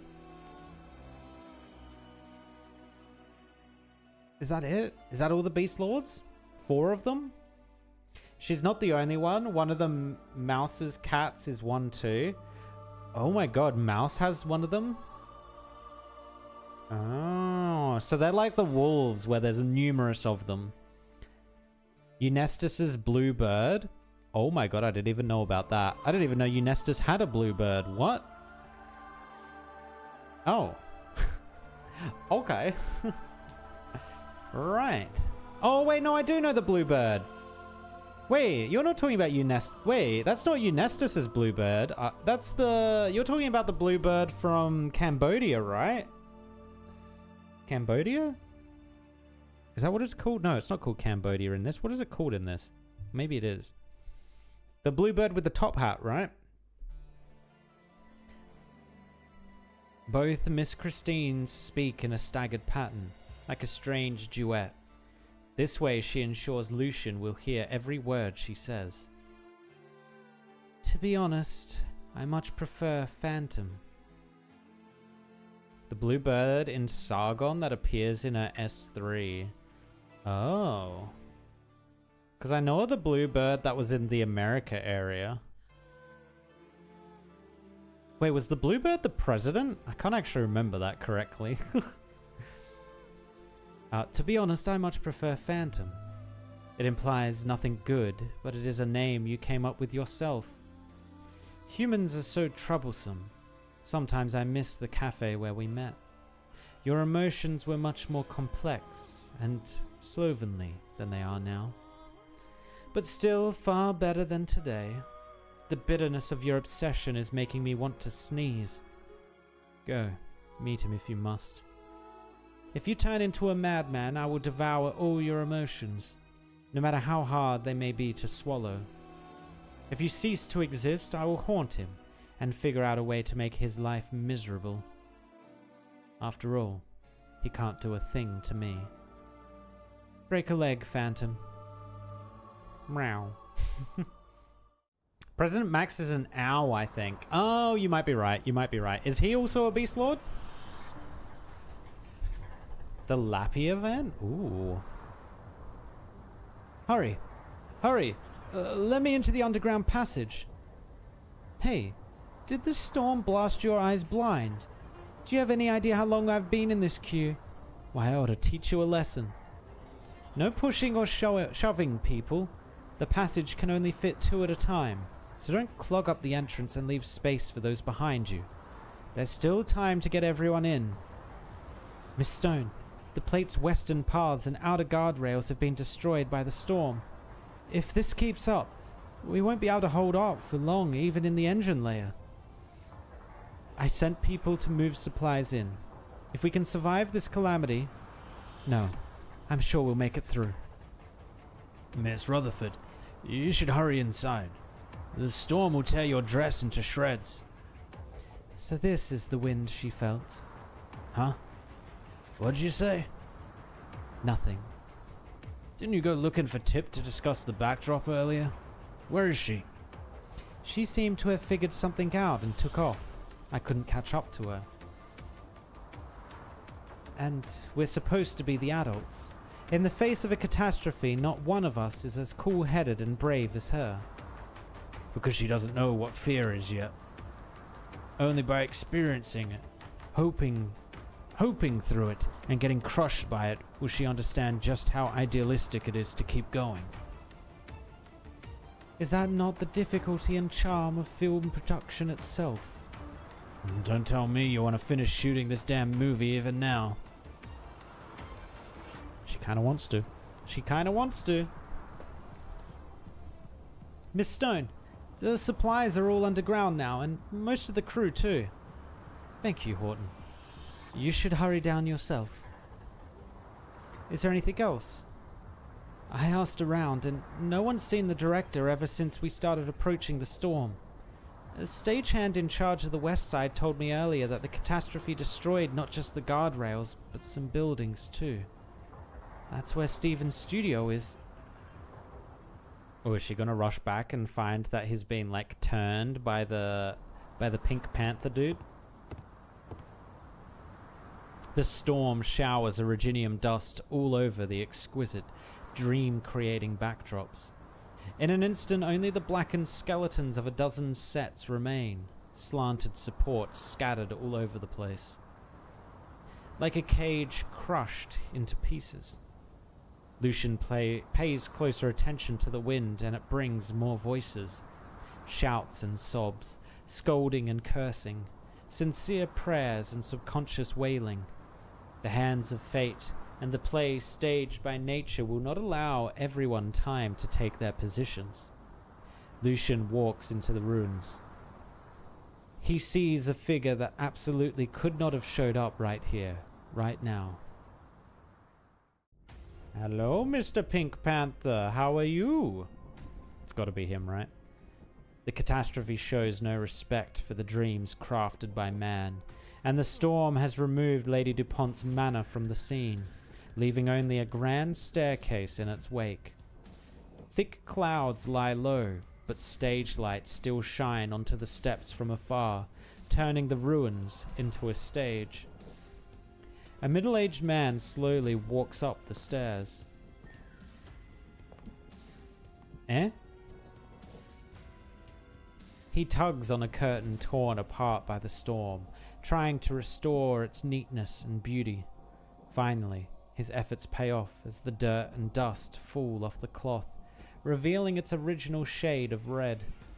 He grips a bottle in hand as usual, but is not at all a listless drunkard. He checks the stage right before the show begins. There is no one more dedicated to the work than him. Your habits haven't changed. Do you require assistance? It's almost time, Lucian. You came at the perfect moment. I know. Not surprised. Should I be? Of course you wouldn't. There is no way for a character who is bowed out with a real death to return to the stage. But this is your play, where all sorts of miracles occur. This is where the show begins and where it should end as well. The playwright might remark on how ingeniously this play has been handled. Or perhaps he would muse on how perfect it all is. Because once you push aside all the theatricality, this is what I look like when officially collaborating with you again, after so many years apart. How is Abyss doing? Oh, my apologies. You're more inclined to call him Shalom, I believe. Traveling, gathering inspiration, disaster relief. In short, he won't be showing up here. Of course, the Crimson Troop has long since ceased to exist, and I'm glad to see the both of you walk out from its haze. A new role, a new life, a new home. I see the company known as Rhodes Island has proved you many a revelation. But you? Why have you come here, child? Should I not have? No, no. You are our most important individual now, as the curtains are about to fall on this new play. I'm already on the stage, after all. Of course, of course. The marvelous scene we saw at the opening of this show was all thanks to you and him.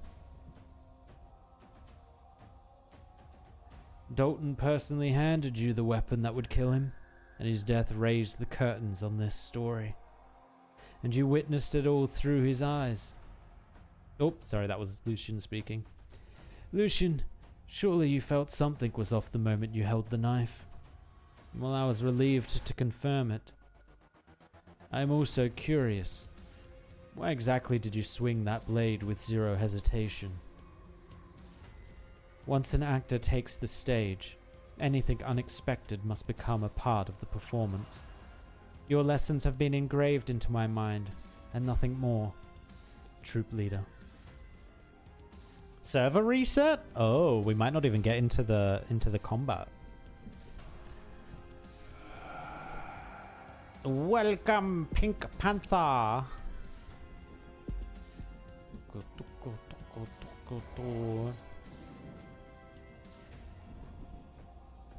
Long time no see, Lucian.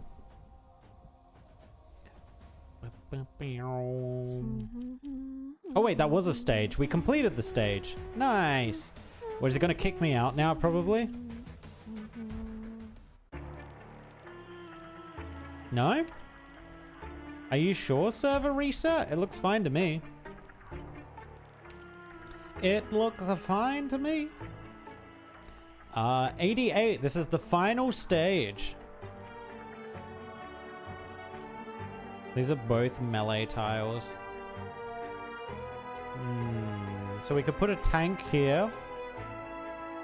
We could do a horn. I guess we'll see, though. And then this could be... This could be a lord. Preferably a lord. Probably Silver Ash, to be honest. And then we can scatter our ranged around. Okay. Alright, let's switch out Leto, because Leto's ability I don't think changes quite how I want it to change. So let's go grab our Silver Ash. What was the levels? E2 10, okay. Let's get rid of some of this then. Oh yeah, Innes. I was working on Innes getting to E2 as well. She's not quite there yet. Not quite there. Can't use Miss Christine at the moment. That's okay. There's a lot of range tiles, so we probably can use Pozemka pretty well here. We can try and run the horn. The only concern I've got is the horn is going to be really expensive, but it might work. It might work. Oh, there it is. Wait, it counted as a data sync? Didn't we already have a data sync today? I swear we did. Yeehaw, late again. Hello, night. Hello, hello, hello.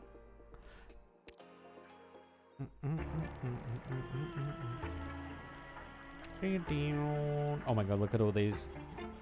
Gib.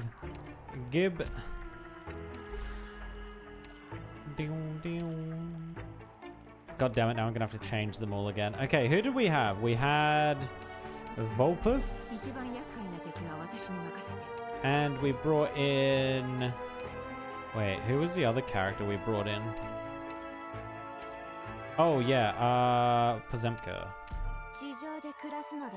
Yeah, I honestly think that'll be fine. Let's go.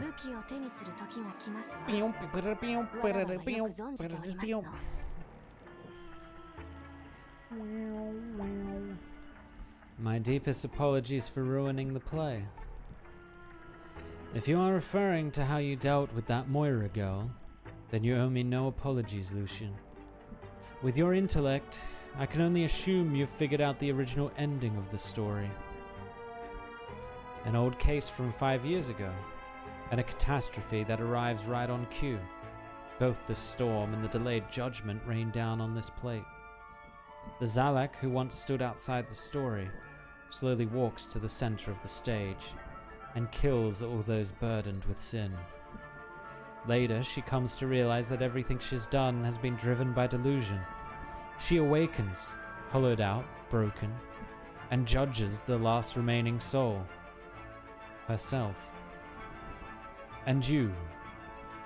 In the script, you are the messenger who happens to pass through, the insignificant newcomer to the cast. You are so far removed from the core conflict, yet, in the end, you became the one who ties all the threads together. The more unexpected the coincidence, the more shocking it is when the inevitable unfolds. This is the allure of drama, something you and I have experienced countless times. So you haven't ruined a thing. You've merely added to the performance. just like what you've done for the troop. I've suffered all manner of tragedy in my quest to find you. Naturally. The troop's mark at the auction was insufficient proof of my existence, I suppose. Thankfully. After all these years, death, or rather destruction, remains the plot device you wield so well, the ending you so cherish. Child, oh child, how I wish you could appreciate its beauty. Do I? I wouldn't say I appreciate it, but I am very familiar with it. I've acted in so many plays, I've killed so many people, my hands are drenched with blood. That is the education and training I received in my childhood, the life you instilled in me. You are my best student, Lucian. Before the climactic finale arrives, let us review the performance so far. You and I know this routine all too well. The troop leader smiles and bows towards Lucian. His scepter, wrapped by his tail, points toward the approaching catastrophe clouds, like a pen dipped in ink. A familiar scene unfolds before Lucian's eyes. He knows he can't refuse. No, this is what he came for. Lucian gives a slight nod. First, we have Dalton.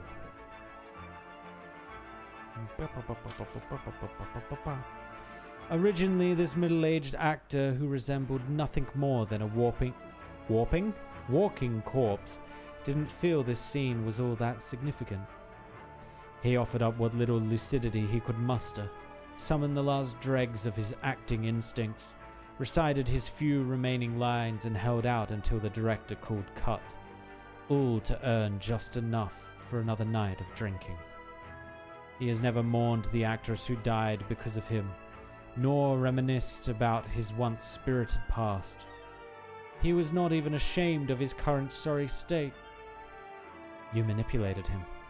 Indeed, without my intervention, he would never have taken it upon himself to retrieve the swapped knife and deliver it to you. But I never commanded him to put his chest up to the blade. By the time you were acting opposite him, he was already fully awake, fully aware of the danger he was in. Lucian, your talent shines just as brightly in film as it did on stage. Your performance awakened his memories, reminding him of how great an actor he once was, of a time when he was immersed in his roles, expressing real emotions, joy, sorrow, fury, and mirth. In that moment, the messenger slipped fully into character, while the looming threat of financial ruin warped Sir Dupont's thoughts.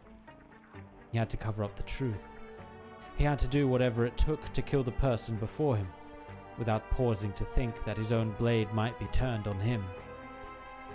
You were right there with him. You know better than anyone just how intense his fear and anger were in that moment. As a farewell performance, it was nearly perfect. Indeed, death's imminent approach did not frighten him. Instead, it ignited his competitive fire, which had long been dulled by drink. He performed with unrestrained zeal. It was exhilarating. Hey, forgot to mention I got some sleep. Let's go! Oh my god, this scene again. Ugh.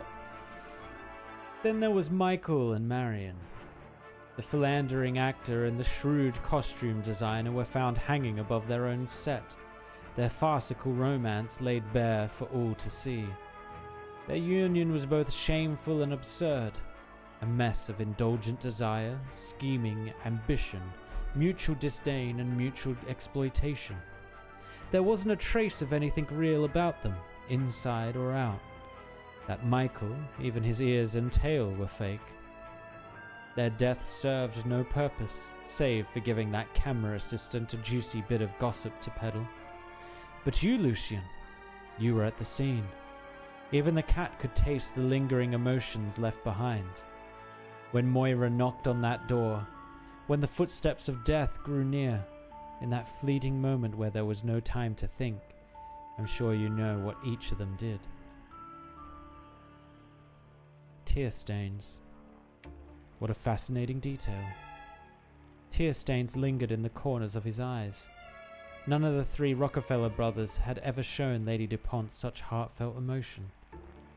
That fireman's act was originally meant for Marion. Yet Michael shielded her from harm, exposing himself to the blade himself. In the last moments of their lives, that man and that woman, who up to that point had been attacking each other, instinctively protected each other. They confirmed their true feelings for one another, although this by itself is not worthy of praise. You're correct, my child.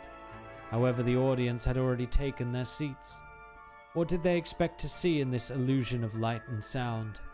Ultimately, the schemers will end up with nothing while the hedonists are devoured by their own desires, yes? Naturally. It's the neatest kind of story, just an excuse to trot out well-worn platitudes.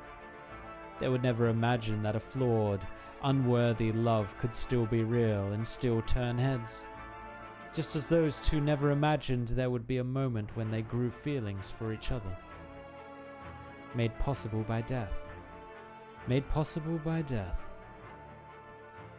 And then, of course, there was Moira, the one I had the highest hopes for before you showed up. Moira rebuilt her faith through another's death. Every detail about Laura was etched into her mind. Her name, her eating habits, her unmistakable smile, her extraordinary life, her violent end, and the killers who still hadn't been brought to justice. Grief, anger, doubt, hatred. Every emotion that rose within her set fire to a buried past and to herself. She directed this entire performance. Why did you insist on downplaying your own role in all of this? It was you who inserted that ad-libbing, forcing a past that did not originally exist into her mind, bringing Laura into her life. Yes, and what of it? Look at her. She is dancing. You were her dance partner back then. You must have felt it. She isn't like the children from the Crimson Troop who've been receiving White Flowers training since they were young. But when you look at her dancing, her physique, her tears, her smile, she's acting out a version of life. Or perhaps crafting a kind of truth. Or perhaps she no longer has any constraints and can be whoever she wants to be. She will dance through countless people's lives, dithyram unending, until her mind and body can no longer bear the weight of those emotions. Or maybe she will finally encounter you, or some other fool seeking the truth, and one night finally awaken from her dream and end her own life. Regardless of her ultimate fate, her soul will be rich and fulfilled. Regardless of her ultimate fate, she is already no longer just a nameless prop maker from the frontier, no longer a Zalak with nothing and no one to hold on to. You're as talkative as ever, troop leader. It's been a long time since you've spoken about someone with such passion. Not since you, Lucian. I don't deny that I've exerted my influence on Moira. I encouraged her, just as I once encouraged you. My child, have you forgotten? If not for your thirst to perform, you would have died long ago. When that catastrophe drove you from your home, when you lost your parents, when you found yourself adrift in that towering castle amongst strangers, you said, "Only when I'm in character on the stage. That's the only time my loneliness disappears. The only time I feel like I belong."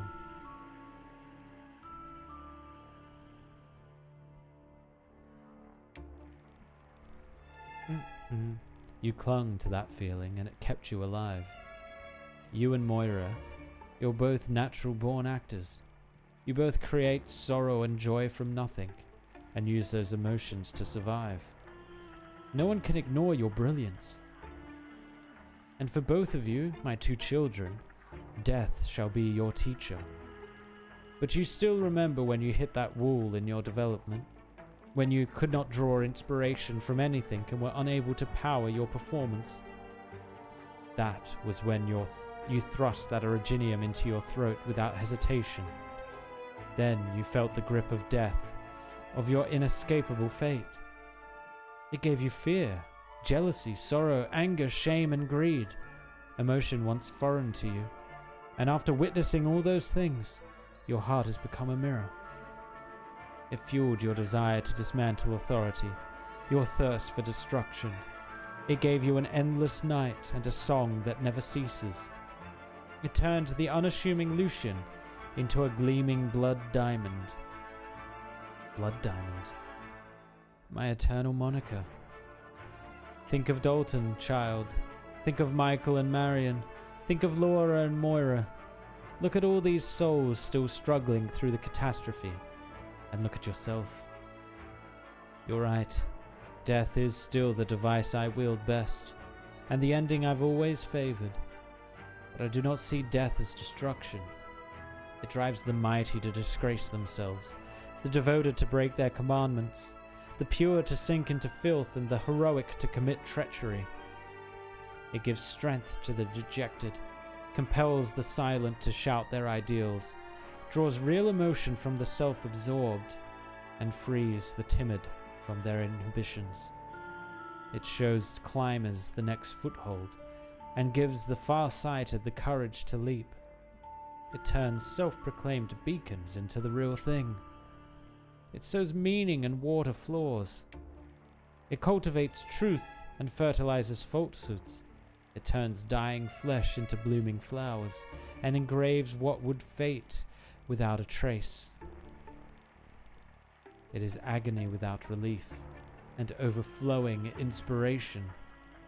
It is drama's cause and consequence, its flesh and its soul the great force behind creation, the law and tether that binds every ideology, every style, every exploration. It is the appointed end where all things return to dust.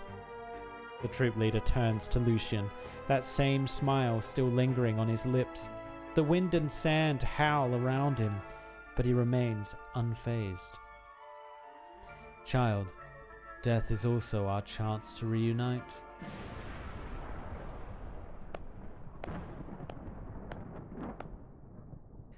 What a shame.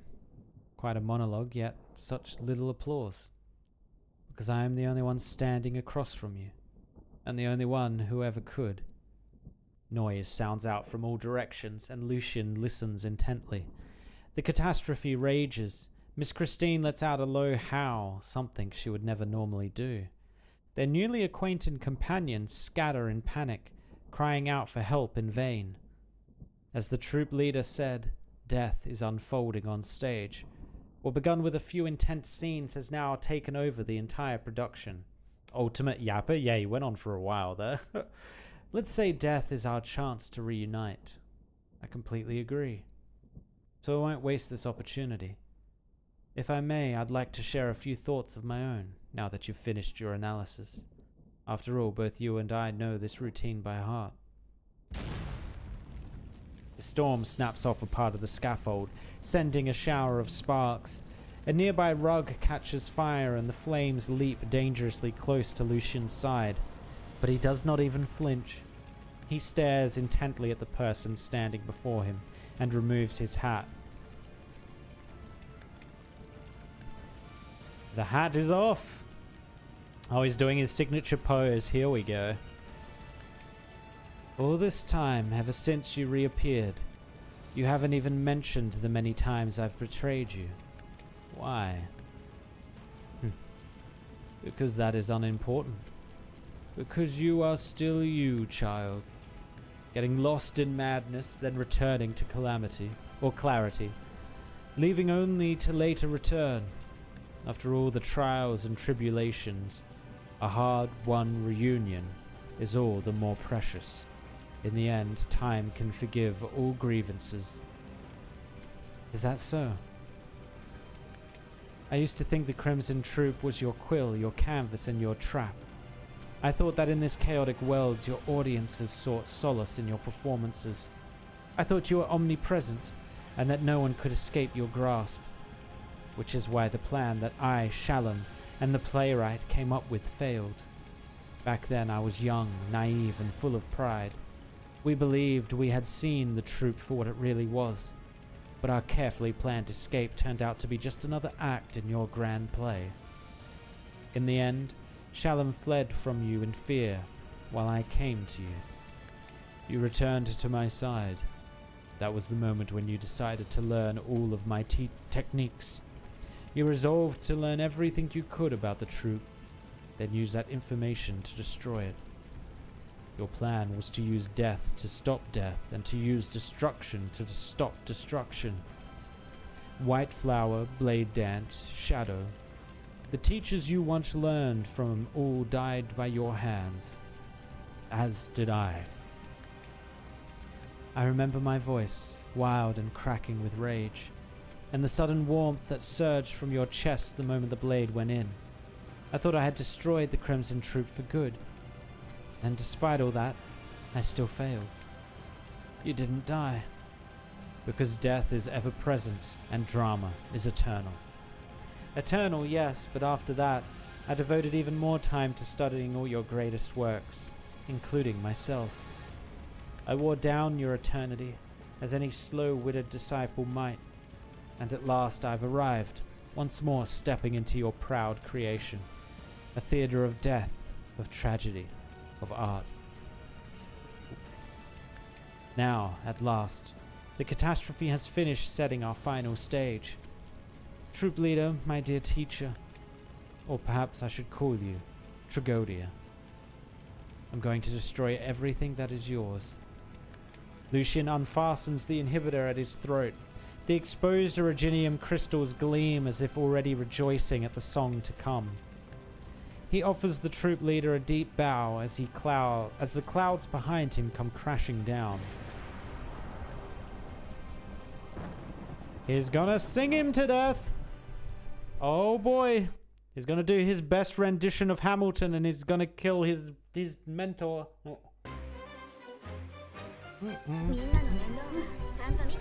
Oops. Alright, how are we wanting to do this? Oh, this is a range tile. Oh. I actually think I want that pointing up. I'm gonna do this. Oh, we still have Phoenix Girl. Oops. I did not mean to still have her. Should I have put melee out? Yes. Ah, it's fine. We have melee. Hello. Okay, the stun is a little scary. Yeah, we might need to put... This isn't gonna reach though. Oh, it does reach. Nice.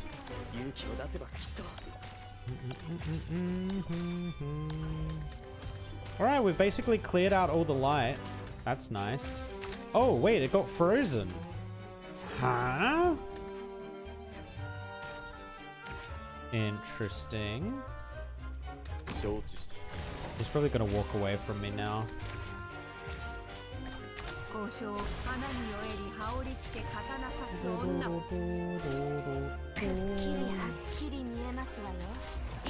Damn. That's unfortunate. I think this will hit, actually. Yeah, it does. Nice.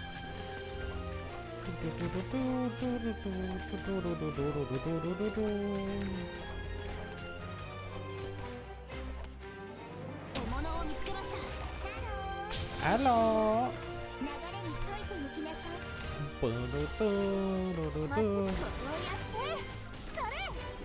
No. Break it open, quick. Kill him. Okay, good, he's gone. It's not really a great place to put her.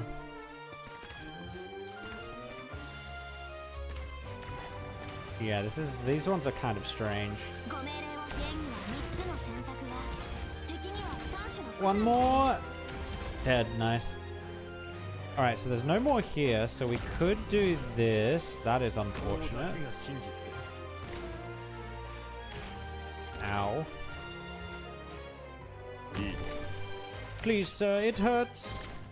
Please, no more.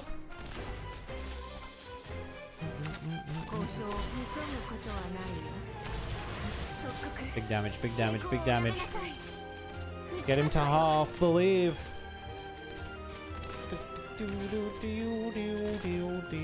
I guess we could do this to add a little bit more damage.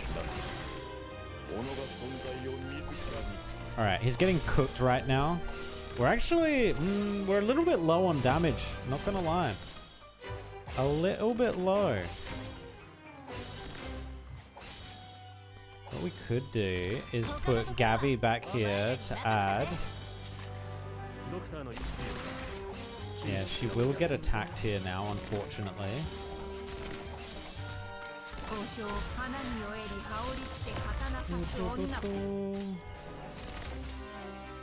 Oh, actually, should we be shining the light up here? Hold on. I might have been being dumb. This might make him weaker. I assume it does. Plus, Horn then gets to hit him as well. Alright, here comes the next phase. In before he does an AoE and just kills all these people.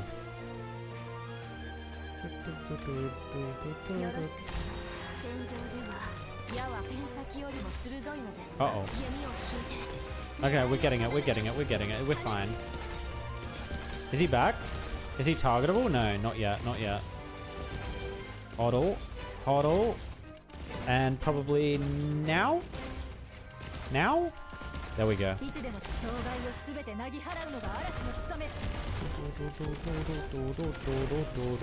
Oh, he's AoEing. He's AoEing and I don't know why.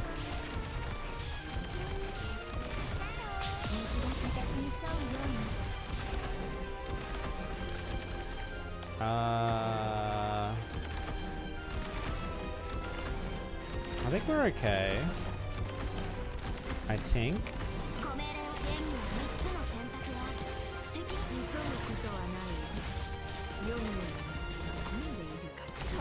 Oh my god, get the lights back on! Get the lights back on! Owie! It hurts! Okay, now we can put the healer out. He is going to end up attacking the healer though. Yeah, we actually might have just... Wait, did he die? I didn't look at his health bar. Oh. Yeah, I think he's dead. Let's go! Great success. I'm going to pull her back so that this light is on as well now. You can come back. You can go. Alright, now it's just this guy.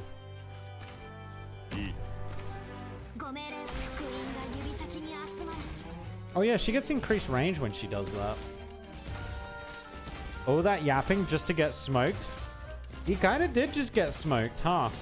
This is not extreme though. We're probably going to see his full kit come into play in the extremes. He seemed very easy there.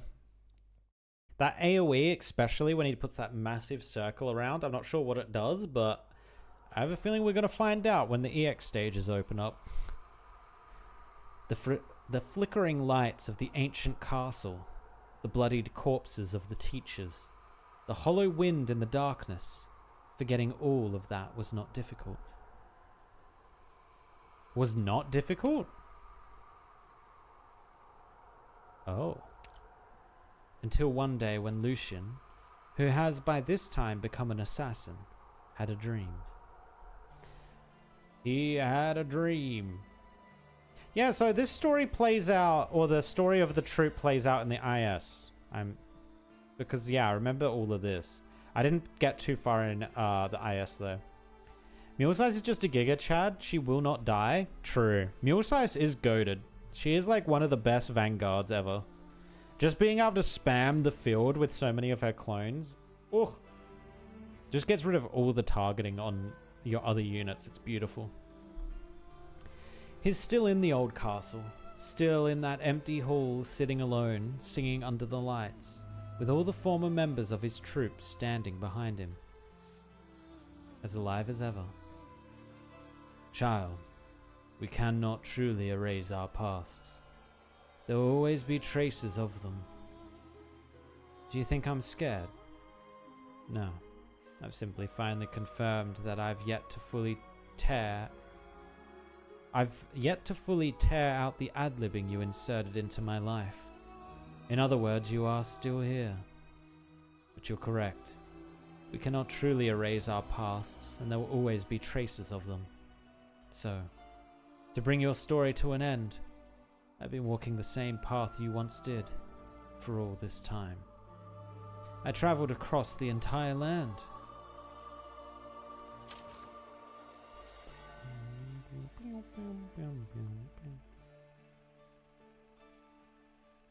Calais was a ghoulish border city. When the Allied nations suddenly turned on them, Calais was thrown under siege, yet thanks to its powerful cannons, and the general hailed as the Imperial standard-bearer, Calais held fast for months. The general stood atop the wall, refusing to sleep, refusing rest, refusing to give ground, with their banner still flying high. Even the weariest soldiers held the line. Until the unthinkable happened. The general's most trusted lieutenant opened the gates, a clear act of betrayal. The Emperor of Gaul had given up on Calais, as by then its fate was sealed. The Imperial standard-bearer had refused to surrender out of honor, and the trusted lieutenant believed he ought to stand by his general. After all, they had already braved so many life-or-death situations together over the decades. But he knew that holding the line would only lead to more bloodshed, that the city was doomed to become a graveyard. Perhaps that battle-worn soldier simply realized that, although there was no perfect choice, there was a way that would allow him to atone for his sins. He persuaded the general, who had long since become exhausted, to take a 10-minute break. Then he seized his opportunity to open the gate. Before the Allied forces could enter the city, he drove his sword through his own heart. That traitor ended up being the most tragic casualty of the war. But that is ancient history now, Lucian. So ancient that many of the details have been long lost to the river of time. Victoria, Lothanien. I spent months traveling between more than a dozen cities across different nations, and at last I found an aging vanguard on the brink of death. The guard had seen the towering flames of Calais with his own eyes. He had found a badge on the trader's corpse. Two faces turned away from each other, one smiling, the other weeping. We all know what that symbolizes, dear teacher. Huh. Then I suppose you made other discoveries as well. Damn, they've been big players that have brought down entire, cities. Damn. Even earlier in Laterano. Over 200 years ago, a brilliant cardinal was struck down by gun knights in the plaza in front of the basilica. He was intelligent and compassionate, known as the sanctor closest to the Lord. At just 30 years old, he was already widely regarded as the Pope's heir apparent. But then he changed.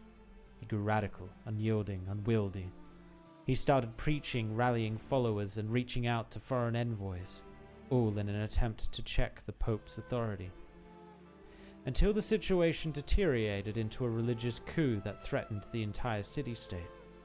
The Pope was critically wounded, and the gun knights were deployed.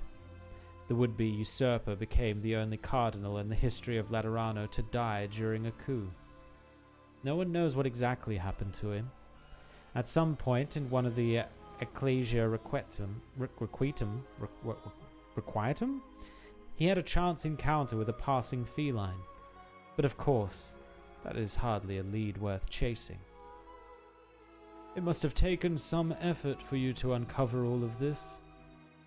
Indeed, it was quite troublesome. I merely offered that sanctor a bit of truth. He was already terminally ill, you know.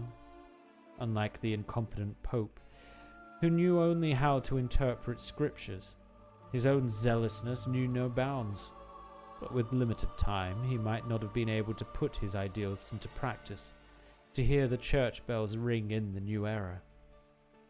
But in truth, the moment the cardinal struck down the Pope, he came to his senses. He realized that death had never caught up with him after all. His sudden clarity only plunged him deeper into madness. Faced with the ruin he had wrought, did he choose to walk willingly into the gun knight's sights? A microcosm of political tragedy, from which many of the troops' plays took root. Quite a pity, isn't it? Iberia. It was during the glorious Golden Age. The lighthouses lit up an approaching ship, only for people to discover it carried nothing but whispering winds from the ocean depths. Ticket stubs stamped with the image of the twin faces were scattered across the deck, and they drifted along with the ship in silence. The lost sailors sing. Inside a young fowl to pick the fruit of pain.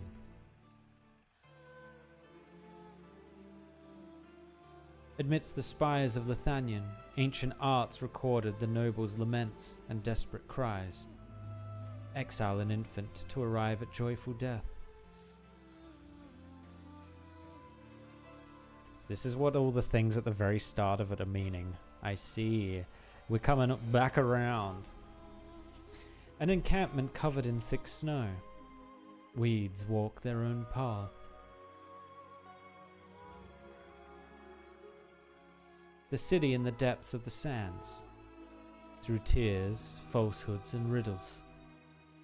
He leaves the bed of withered flowers.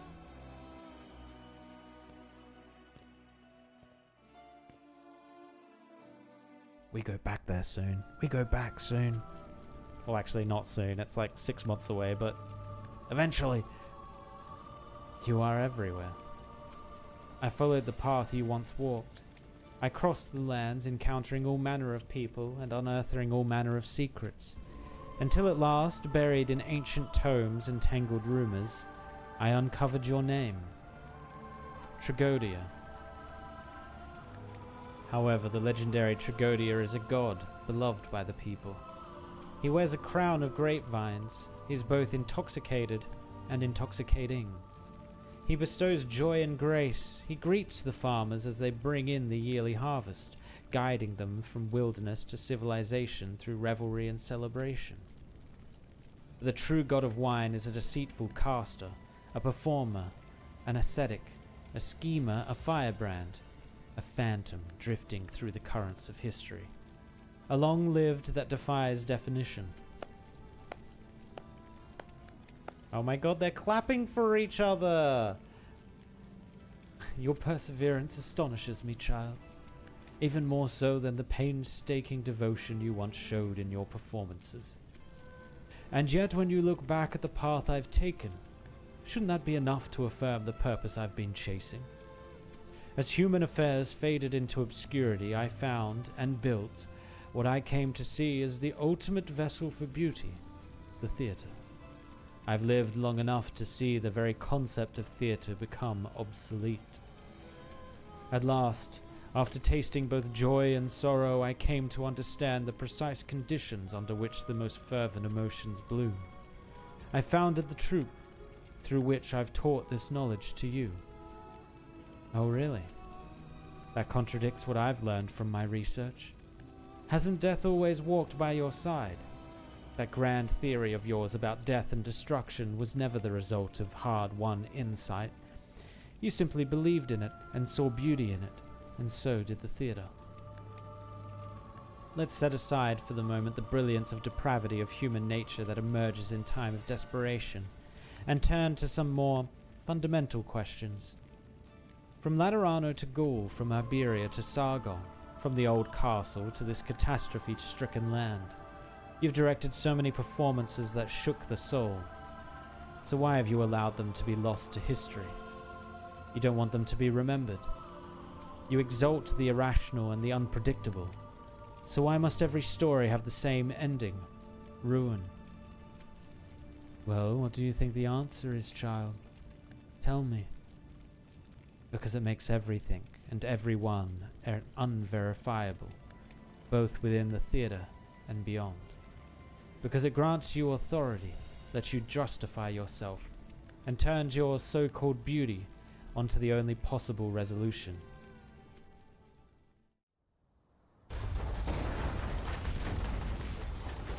There's a very big yap fest going on between those two. Very big yap fest. Holy.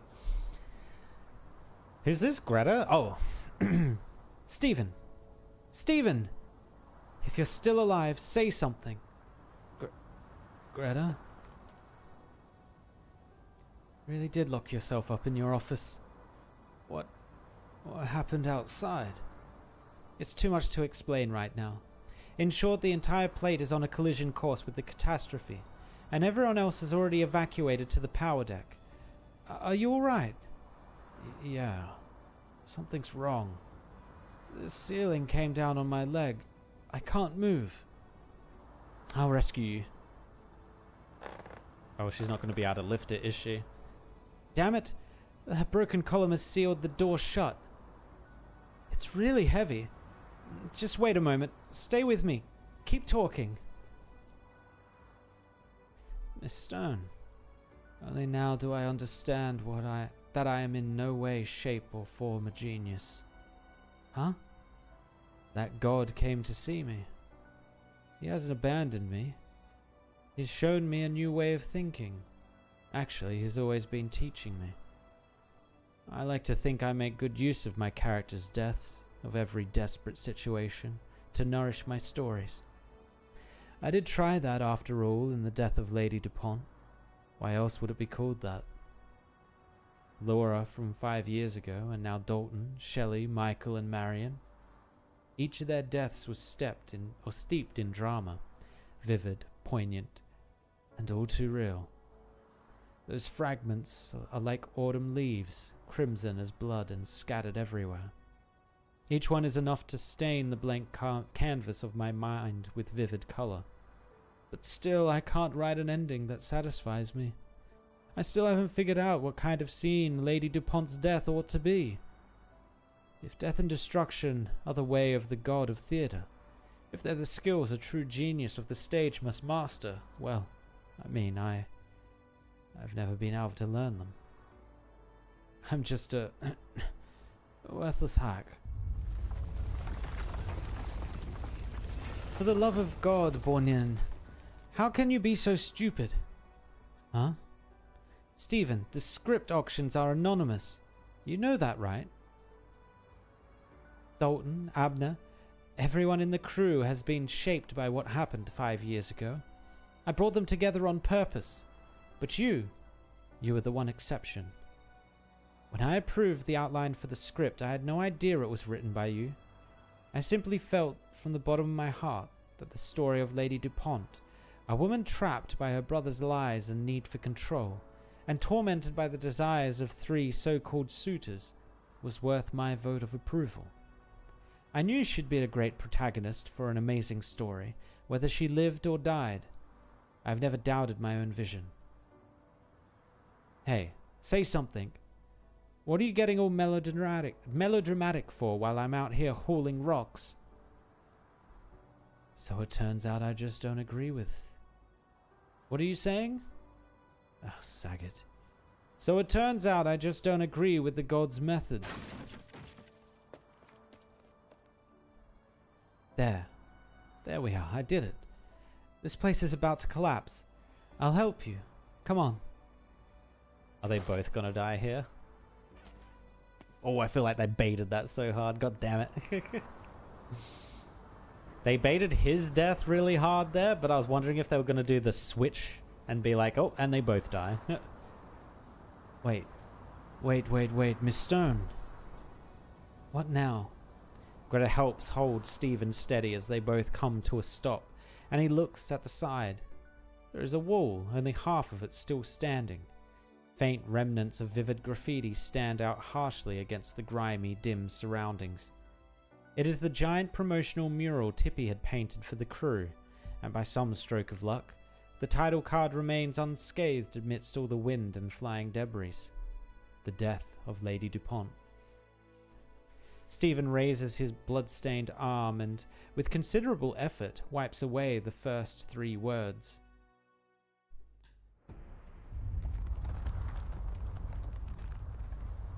My God. It's beautiful. Not even the most imaginative set designer in Rankwood could have created a scene like this. Who's to say that ending a film shoot under the shadow of a catastrophe isn't, in fact, the most fitting conclusion of all? This isn't just a publicity stunt. I'm finding myself more and more impressed by Greta's resolve. Alright, that's enough of that. Let's get back to the power deck. It's way too dangerous out here. Hey, Melanie, leading lady, where are you going? Have you gone mad? Abner, you, all of you, never really believed this leading lady could make a comeback with this film, did you? You don't even think we'll finish filming it. Honestly, I feel the same. I mean, we don't even have the ending figured out yet, and this whole plate is about to collapse. Well, that doesn't mean you have to die for it, does it? They're gonna capture... Ooh, animated! Let's go! We have the technology. The catastrophe is closing in. The howling wind in nature's roar. It's fully written across the face of the clouds. But Melanie still walks forward to face it. Ooh. Who said I have a death wish? Who says Lady Dupont has a death wish? Who says Lady Dupont is meant to die under her brother's oppression, felled by the swords of the 3 Rockefellers, at the hands of those onlookers who sought to curse her, humiliate her, drive her out? Must death be a symbol?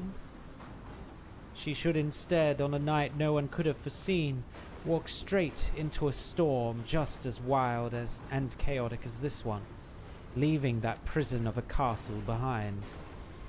She shall not perish, because this storm is the chariot that will lead her to freedom. You must have realized, Abner, that on my journey, I've always regarded Marianne as my imaginary enemy, yes? Yeah. But I know I'll never catch up to her. She was a true genius, born to inhabit any role she was given.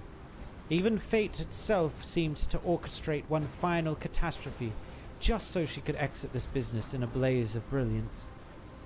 And I'm nobody special.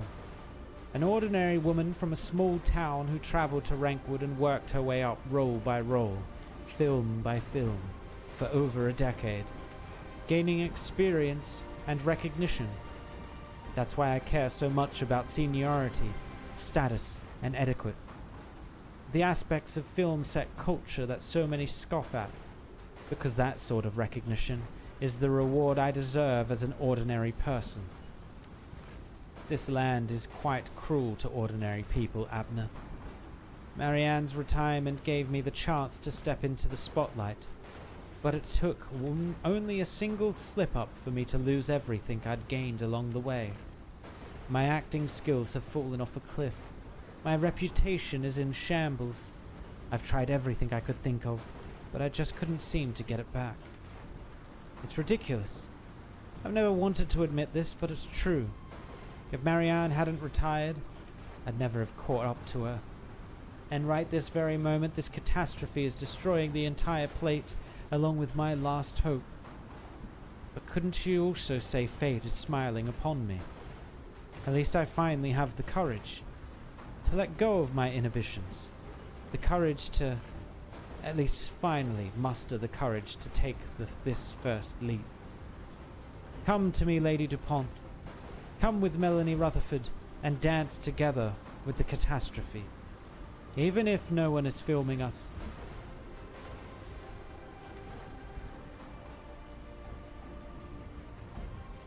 What are you still doing here, Abner? Check your camera. You didn't turn it on, did you? What? What do you mean? What if I'd gotten swept away by the storm? What if your camera had accidentally captured my death, just like before? The last thing I want is to belittle your work and to force you to once again resent the tool of your trade. You know, Abner, I've always thought you were dumb. Hey, what would you know? That footage you accidentally recorded back then at least stands as irrefutable evidence, ensuring that a girl named Laura wouldn't vanish from this land without a trace. Although I couldn't say if that's enough meaning for it to meet your exacting standards. Friedkin Kubrick, I am an idiot. This dream-making machine was only made in the first place because people wanted more eyes to see the land with. How long can you hold on, Melanie? I hope I don't break this thing. Let's finish filming.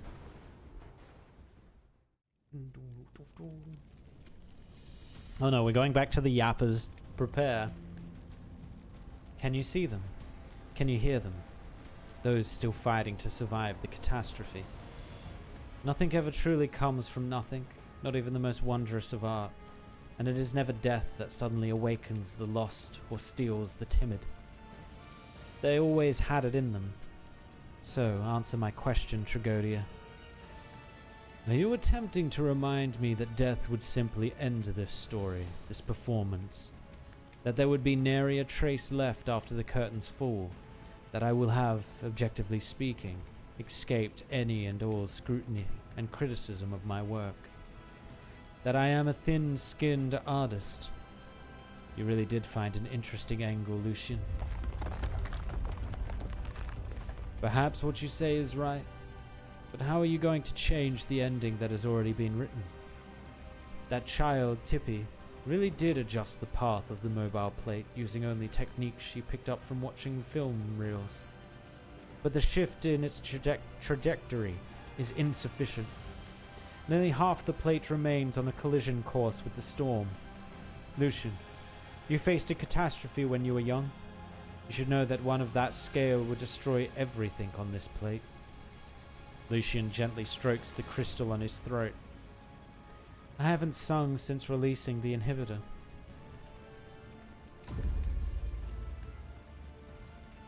Singing. It is Blood Diamond's song. The song that once lit up countless stages before dying out amidst the darkness of that old castle. Today it echoes once more.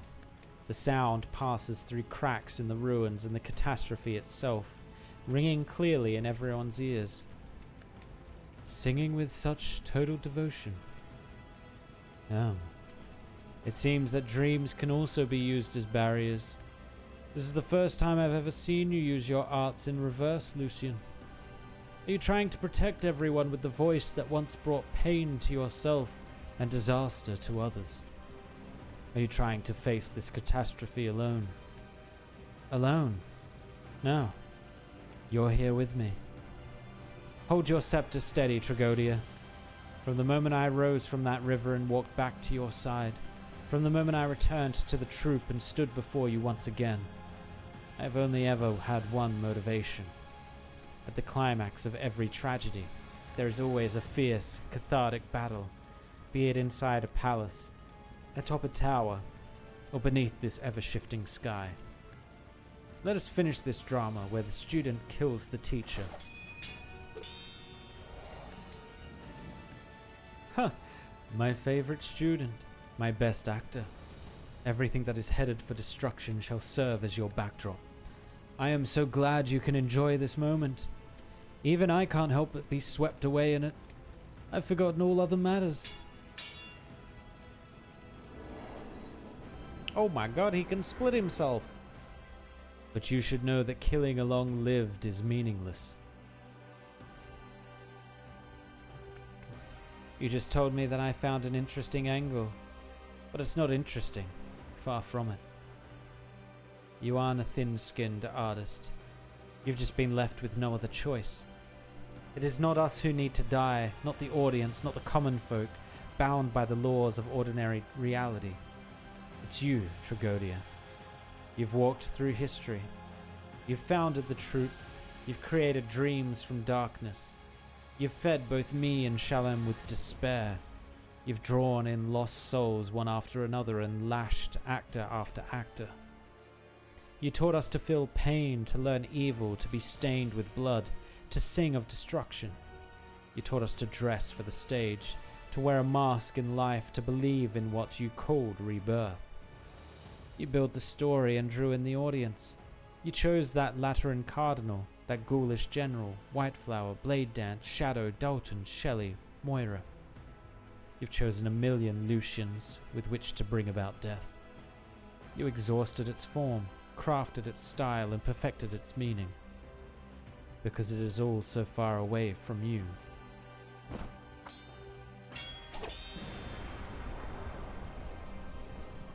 So far away. Long-lived death is the one shore you will never reach. Director, death is the one performance you can never take part in. Tragodia, death is the one art you will never embody. All your aesthetics, your insights, your experiences, everything you pushed us to pursue has done nothing for you in the end. I once thought this brought you joy, but your sorrow has always outweighed your sense of accomplishment. If you yourself are the theatre, then your very existence is a paradox. The ending is nigh, isn't it? Do you feel resentful or helpless? Do you find this funny or confusing? Or have you simply ignored it?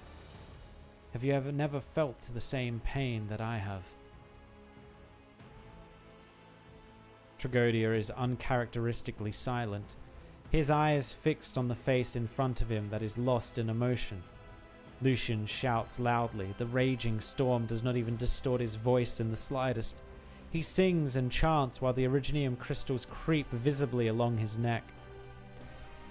Does it hurt, child? Yes, of course it hurts. If you keep using your arts without restraint, it will kill you, child. Are you jealous?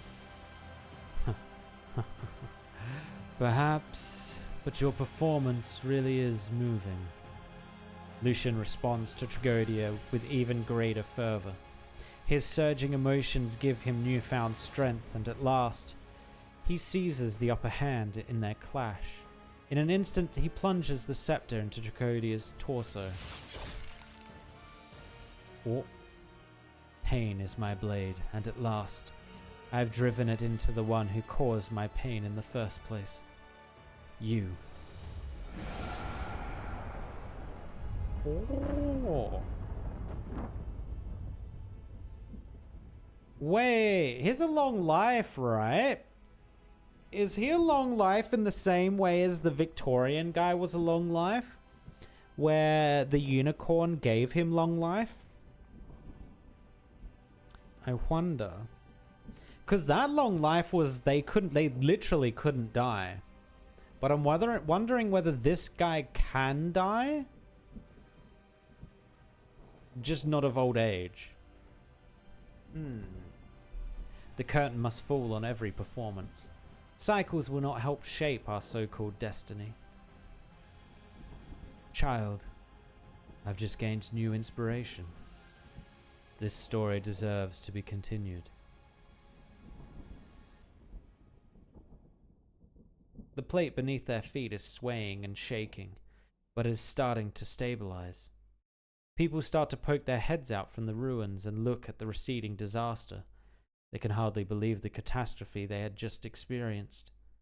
Hundreds of broken masks drop to the ground as Tragodia slowly falls to his feet.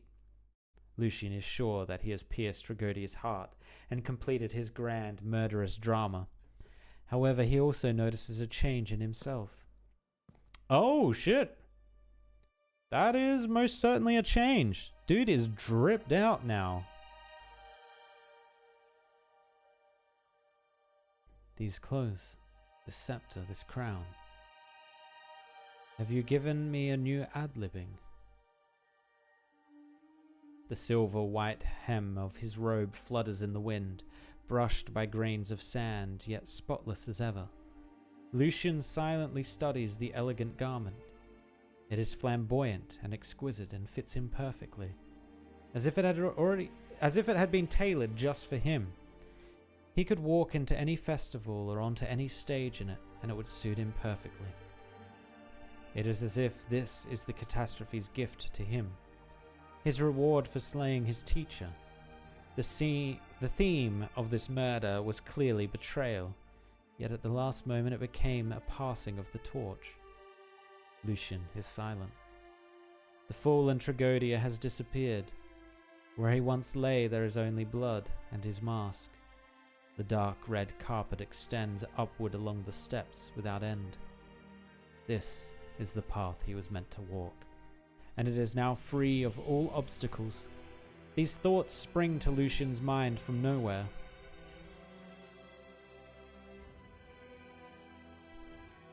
Ooh. So he climbs the stairs without lowering his head or looking back. Just then, he hears Tragodia's voice. Lucian, you are the finest actor in the land. You have honed your craft well, and you use your powers of reason to grasp hold of the mask of emotions. You know well my origins, so it should be clear to you that you have not ended me by merely killing me. You shouldn't pin your hopes on a scene that was once performed in an ancient castle. Or is it that you were certain I would think this way, make this choice? It's all so interesting. Maybe you were right. Death is the one shore I will never reach, the one performance I can never take part in, and the one art I can never embody. Weeds walk their own path, through tears, falsehoods, and riddles. He leaves the bed of withered flowers. He writes his epitaph into the stirring dust, waiting for the day when he gazes upon it. Waiting for the day when he can gaze upon it, but he can never gaze upon it because he can never die. I see. So it does seem like this is the same thing. So when Tragodia dies, he can't actually die, kind of like the guy in Victoria. Unless he goes up to Unicorn and asks Unicorn to relinquish his immortality. I think that's... So technically he could die. He just isn't seeking out Unicorn. Death or destruction is the greatest gift you could ever give your teacher.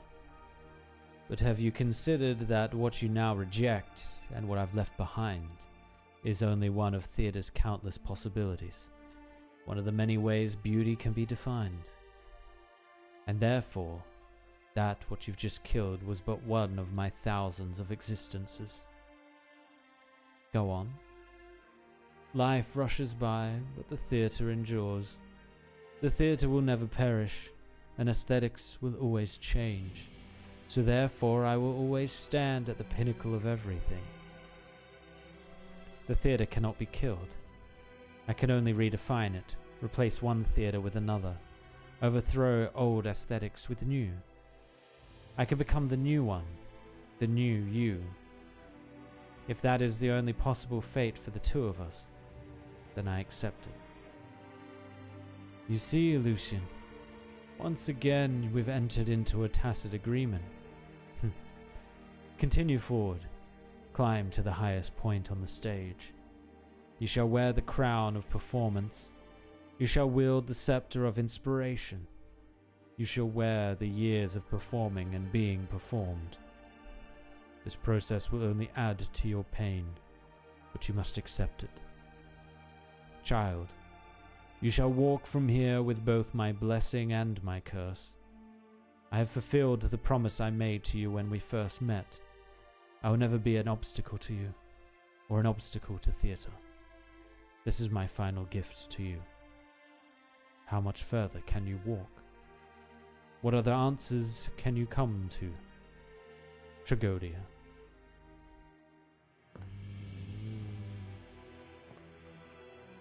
So does that mean Phantom has become a long life as well? Lucian does not answer, and the sound finally stops. He stands at the top of the stairs. The storm is far away now, and blood trails behind him. He loves this desolate scene. He loves the unformed arts in his body, and he stretches out all his pain. Then the new Tragodia sings his song. 後片付けは必要ない。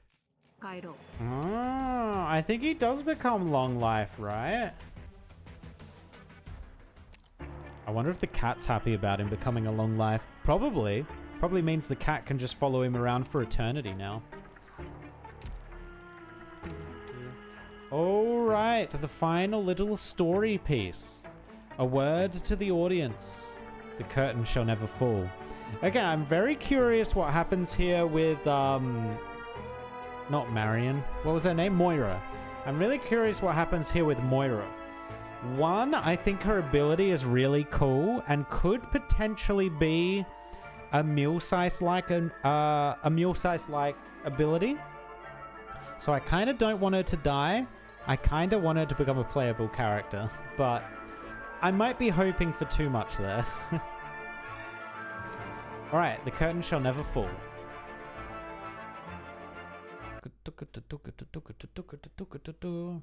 Oh, she is in prison. Rip Columbia.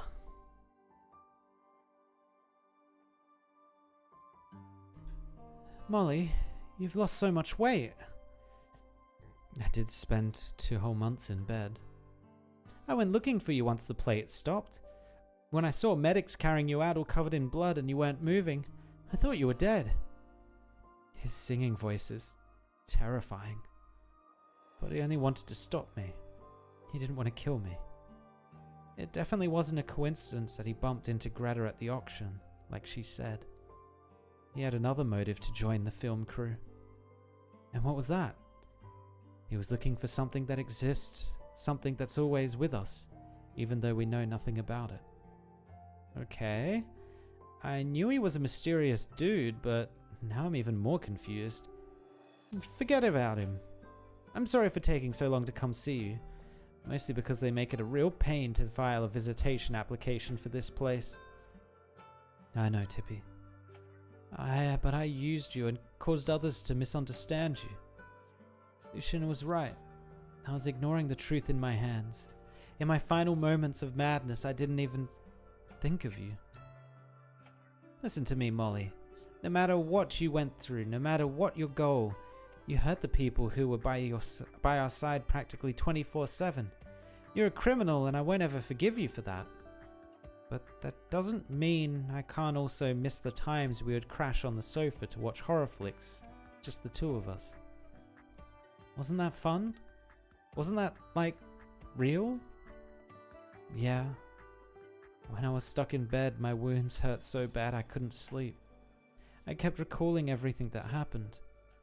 A whole night would pass, but only my pain was real. Honestly, it doesn't matter how absurd a story gets or if we're all puppets of fate or whatever. It's not like I never had a choice. If only I'd focused more on the movies we were watching, instead of thinking about the truth I thought was real. Hatred, madness, blood, and puppets. I'm sorry, Tippy. If I'd met you earlier, maybe you wouldn't have even needed Laura. The final day of your trial's in 2 days, right? I talked to a few lawyers and it seems like... Don't let my ending bother you. The warden's nice here. He let me stay in the prison's logistics department during these last few days to make stuff the prisoners can use. I'm not living like I was before, merely waiting in vain for the finale. Good, good. You're almost out of visiting time, so let's talk about happier stuff. What happened to the movie we all shot together? She ended up in prison. That does mean there's a chance. There is a chance she becomes playable. I mean, Tallulah was in prison too, right? And she's basically guaranteed to become a character in the next main story. Wow, everyone's already here. Sorry I'm late. Nervous, Stephen? A bit. Relax. We shot that ridiculous finale and then it went to editing, color grading, and music production. Everyone did their best to complete production in only 2 months. I'm glad we agreed on a title change, Stephen. I should be thanking you again for the final performance inside the catastrophe. Otherwise, deleting those 3 words would have been nothing but pretentious navel-gazing. Lady DuPont is by no means as attention-grabbing as The Death of Lady DuPont, but let Greta worry about the marketing. There is no doubt in my mind that our new title suits the story best. Right, I'll handle it. I'll get Lady DuPont into theaters, then visit a police station to do what I have to do. Oh, she has to go and talk about Laura, yeah. Pinch me. I'm not seeing things, am I? Pinch you? Just snap your shutter already. This is guaranteed to go on the front page tomorrow. How did a niche AGFF attract such a distinguished guest? How much did the organizers spend? How many years has it been since Marianne Blake showed up in Rankwood? She back? I remember there was something sus about this character as well. She's not just an actress, right? I'm pretty sure she does something else. Grandma Yara! It's been a while, Tip. Judging by your outfit, let me guess what your role in this was. Script supervisor, prop master, stunt woman, or some kind of furniture city warrior. Background painter, of course. I'd been in this crew for half a year and was even selected to join the Rankwood studio plate restoration project last week. The plate our crew rented out got totally wrecked by the catastrophe, so the boss put me in charge of the design work once it's rebuilt, and I've been like so busy. I see you finally figured out what you want to do. I told you before, didn't I? I love movies, every last part of them. And now I finally find out what my favorite part is. So you don't plan on going back? I think you could keep shielding me from the old man. Tip, your grandfather may be an old friend of mine who used to be my finest partner in the industry, but that doesn't mean he'll let me tell you how to raise his grandkids. Just tell him this the next time you have tea with him. We're all retired, aren't we, old chap? Why waste our time worrying about the little things? I know Tip didn't use any of your contracts, nor did she follow your plan to become a historical film director. But isn't she living it up in Rankwood? Who knows? Half the backdrops in town might be spray painted by your granddaughter one day. All right, I recorded all that. I'll play it for him the next time we meet. Aw, Grandma Yara. Fine. But I might not have the time to see your grandpa the next time I'm in Columbia. Oh, yeah. Didn't you go all the way to Rimbilliton for some fresh air? Did you come back for Rhine Lab stuff? That's too many questions, Tip. Once the screening's done, I have to head over to Max DC to see the Vice President. So at least let me have a chat with an old friend, will you? Long time no see, Marianne. Just call me Yara. After so many years away from the silver screen, Marianne sounds like a stranger's name to me. Either way, I have to thank you, Yara. I'm sure you know that given my current reputation, I don't have much of an influence in the industry anymore. So without your help, the AGFF would never have allowed Lady DuPont as a late submission. It was my pleasure. Though I must say, I had no idea that Tippy was actually... I would have helped you with or without her. I just watched the part with the catastrophe and felt it would be a pity for the audience to miss out on the actress's performance. So I thought I'd do an old friend a favor. But even if Lady DuPont gets free marketing at AGFF, that doesn't always translate into box office numbers. Melanie, you know better than I that if Rankwood were a person, he would be the most forgetful and least tolerant person there is. It's no guarantee that he'd accept a lover running back into his arms. Besides, you did destroy an entire plate. Even if the film's a smash hit, you might not make enough to pay for the damages. At least I did it, and I have no regrets.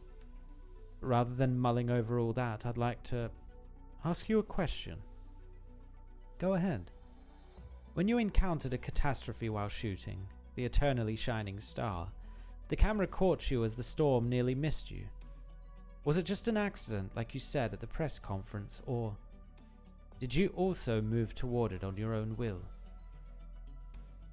Is the answer to that still important to you, even now?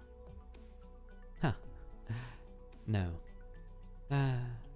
It sure is hard to say if I really did beat you in the end.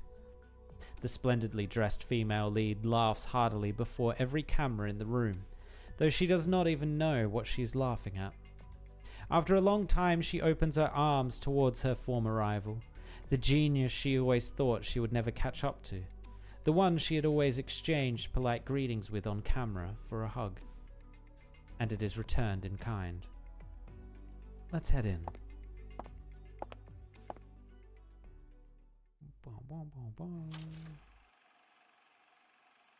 Melanie Rutherford as Lady Dupont. Michael as the three Rockefellers. Rip Michael.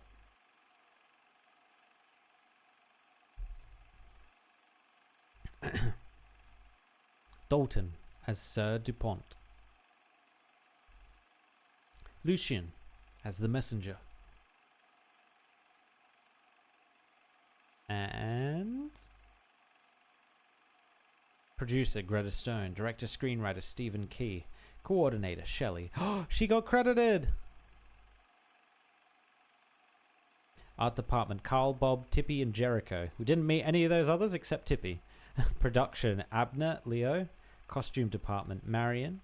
Rip. Prop department Moira, in prison. Stage department Horton.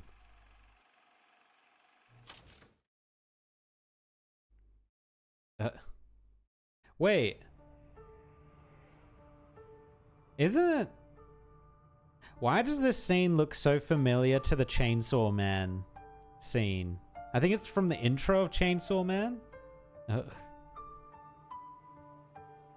It's over? Yup. Thoughts on the film? I heard about what happened behind the scenes, the murders, the catastrophe, even the project management was a mess. So before I sat down to watch it, I thought the film couldn't possibly live up to it all. But an absurd noble's marriage breakdown ending with a catastrophe. The plot twist made sense, but so many of the characters were just bizarre. It's hard to say if it's good or bad, but it's a lot to chew on. Same, to be honest. Story aside, even the production was pretty controversial. Like, the cinematography is inconsistent at times. The first part was shot meticulously like a serious historical drama, but it becomes rougher and rougher towards the end. Especially the catastrophe scenes, where it's totally filmed like a documentary. It's definitely going to be polarizing. The fans will rate it highly while the haters are going to hate it. But that's what makes it interesting, isn't it? Rankwood's been getting more and more boring over the years, and that goes for AGFF films too. But this one? I'd buy a ticket to Lady Dupont. Let's see what the director and cast have to say during the post-screening roundtable. Oh yeah, I heard that unlucky-looking gal in the front worked on it too. Wait, who's the unlucky-looking gal? Oh boy, my luck is awful. After a month of applications, I finally landed a spot as their last stagehand, but then all of that happened the moment I arrived on set. I lost so much sleep after running into those corpses. And if it weren't for the insomnia, I wouldn't have kicked the wall with my mind all messed up and broken my leg when I was trying to follow everyone down to safety when the catastrophe came near. And if I didn't break my leg, I wouldn't have missed my bus and missed the first half of the screening. The unlucky stagehand mutters to herself as the credits roll. She recalls her experience and cannot help but feel sorrowful about it all. Even the images on the screen feel strange to her. The familiar faces and scenes. Just like her topsy-turvy life. Then she spots her name at the end of the credits. Stage department, Horton. No matter how the hand of fate may change, it will eventually leave a line, a truth you believe in.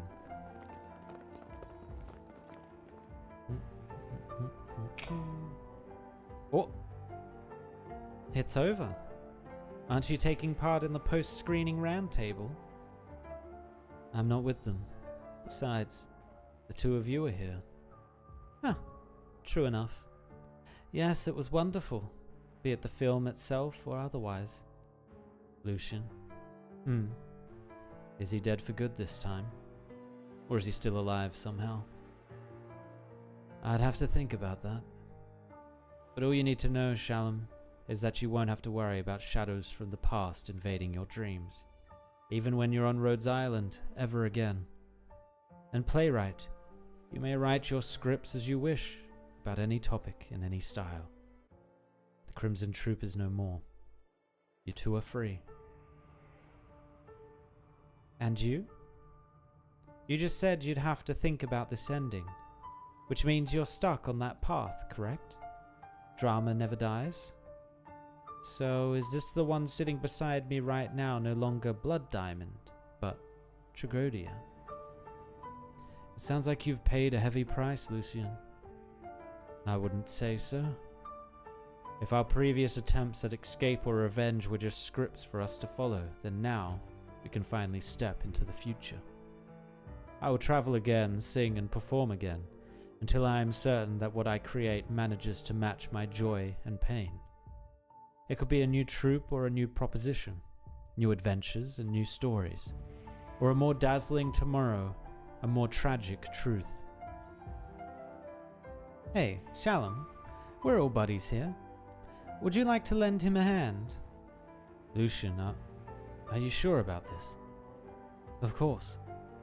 Those who've lost themselves in their haste, the aesthetics who've closed off their senses and their souls, the lay people who trudge through both highs and lows, and the creatures who chew on their pain.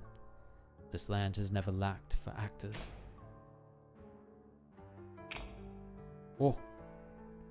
So, I welcome you both to join the troupe.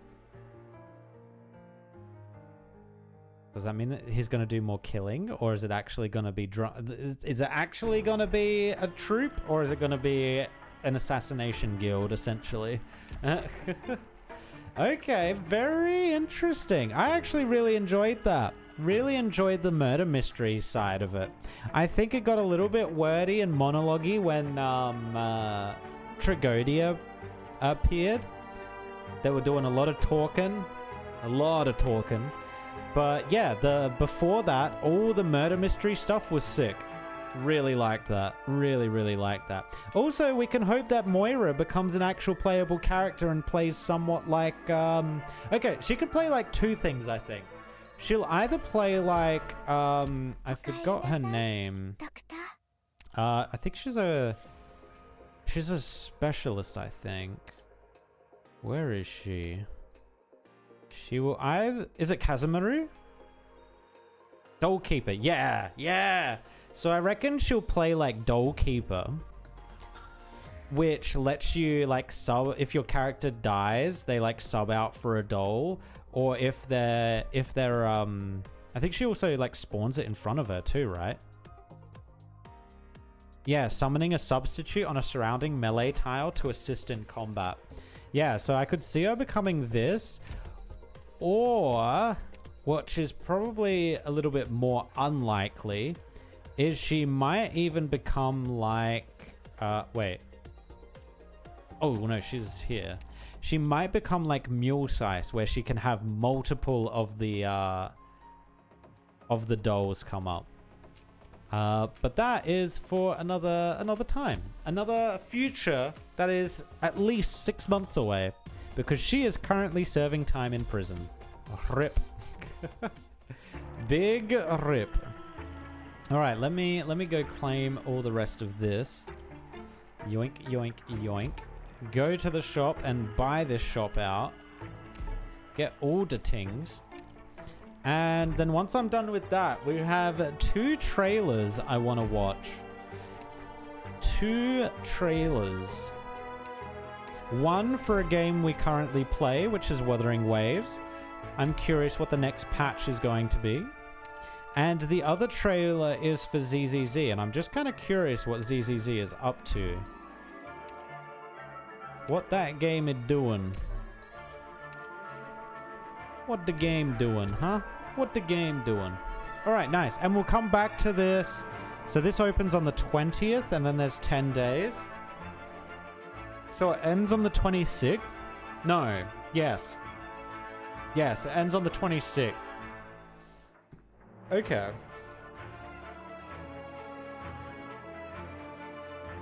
All right, we might do this next weekend. Maybe. Yeah, next weekend kind of fits well. So maybe next weekend we do the extremes. Okay. Okay. Let me grab that. Actually, yeah, we don't need to do any of that. Cool. Cool. F11. Let's mute the game. And let's bring up these trailers. I believe I have them already pulled up. I do. Perfect. And it is this one. Perfect. All right, we're going to watch the ZZZ one first because I'm somewhat less interested in that one, and we'll leave the best one, or the one I'm most interested in, Wuthering Waves, for last. All right, here we go. Boom. Make it big. Take me to... you. Actually, let's just make it big. It's fine. Damn, this is 6 minutes? Bruh. On the precipice of the abyss. All right, let's see what this game's up to. What? Sarah, what does this game become? most faithful servant. Oh, hang on. It's in, like, scuff mode. 720p? The hell? All right, here we go. We go again. Sarah, my most faithful servant. It's coming. Thou hast come to the very brink of my advent. Oh, are they going horror theme as If you well? want to sever the connection between your sister and that sword, then the Creator is the only hope for you. So this is the Exaltus Creator. Beep, beep, beep. You've reached the Diamond Hotline. Beep, beep. Work orders are open. Okay, they still got the wub music going. Can't get through? Try again. What's going on in the story of this game? Too late for that. Hello? This is the end for you.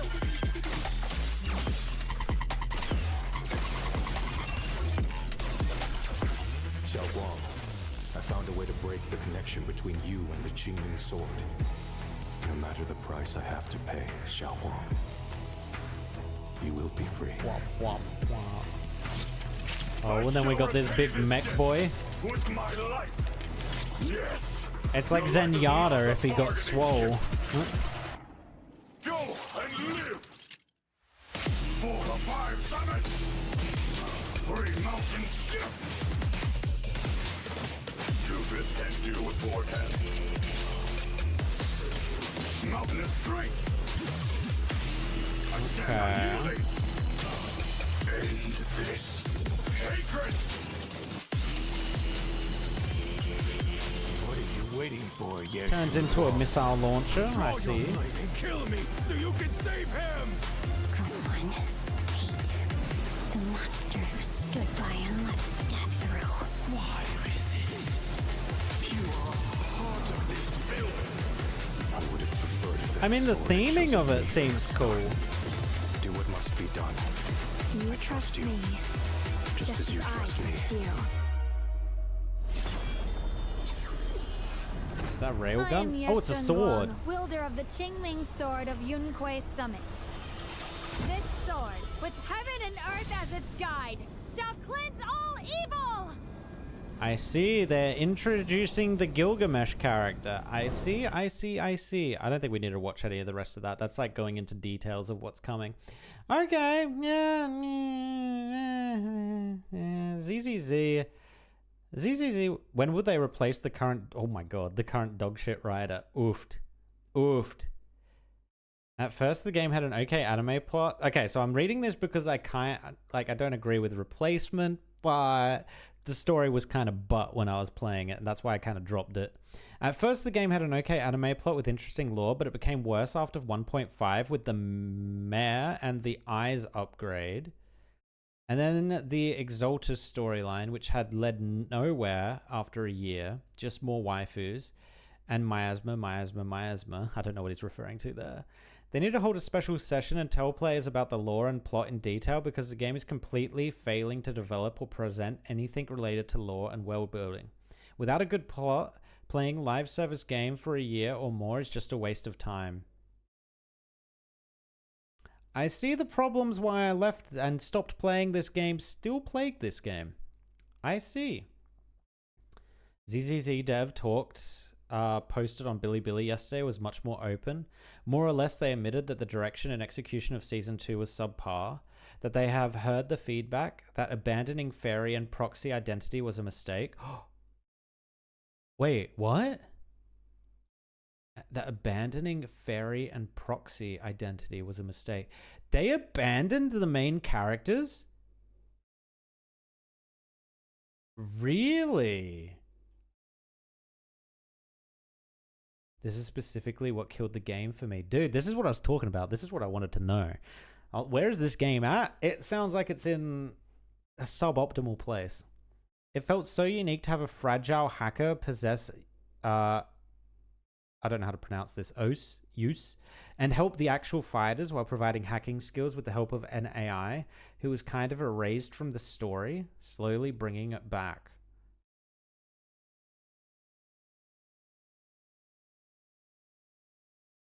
Right.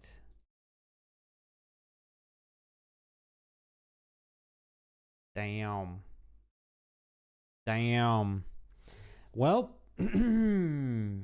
that is unfortunate for the ZZZ players out there. I hope they improve that. All right, then we got the Wuthering Waves one. Let's watch this one too. So this comes post all the events. We have completed fighting the Threnodian. The Threnodian is, spoilers, dead. Or... wait, is it dead? Did they? I forget if they escaped with a little tiny piece of it, or we dealt with the little tiny... no, I think we dealt with the little tiny piece of it. Yeah, I think we resolved everything. I think we're good. I think we're good for the Threnodian, at least for that area. All right, let's see what 2.8 is. Let's have a look. Good afternoon, everyone. You're listening to the City Radio, drifting gently beneath the early summer sun. Now, for your daily dose of happiness.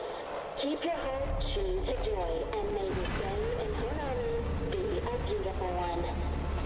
Oh, they're introducing a Kill the Kill character. So the city set in amber.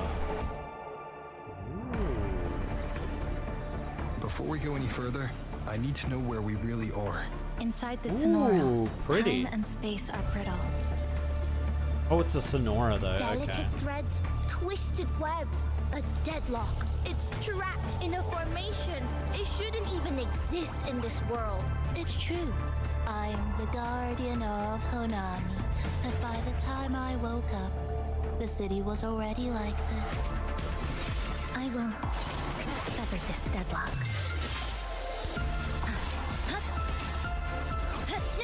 Okay. Oh my god, scissors. It's a Kamiga kill with Kill the Kill.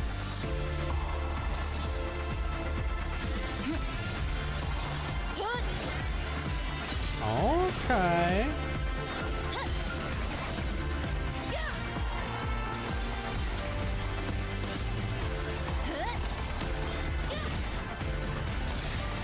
Okay, she's cool. Deconstructed.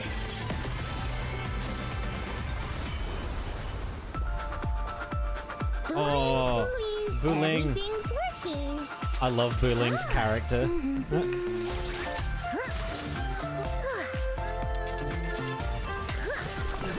She's finally coming after being baited for so long.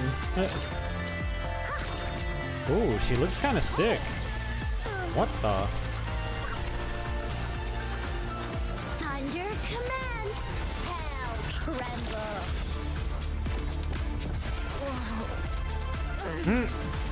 Electrocuted herself. It's like the whole city is trapped in amber. The people here are caught in one moment, reliving the same day over and over. Oh, it's a loop.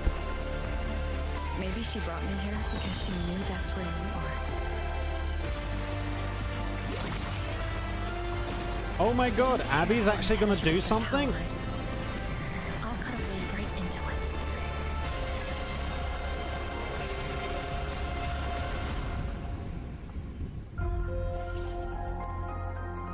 The city set in amber. This is kind of crazy. I would have thought this would be a 3.0 patch, not a 2.8 patch. Oh, she's fire typed? Okay, we are lacking fire types at the moment. Booling.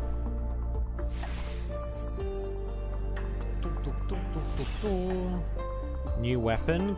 Kumokiri. Excuse me? Excuse me?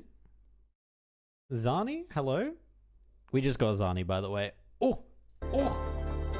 Okay, okay. New main quest. And this is the repeating Sonora. So the time looping Sonora. This is very pretty. It looks great.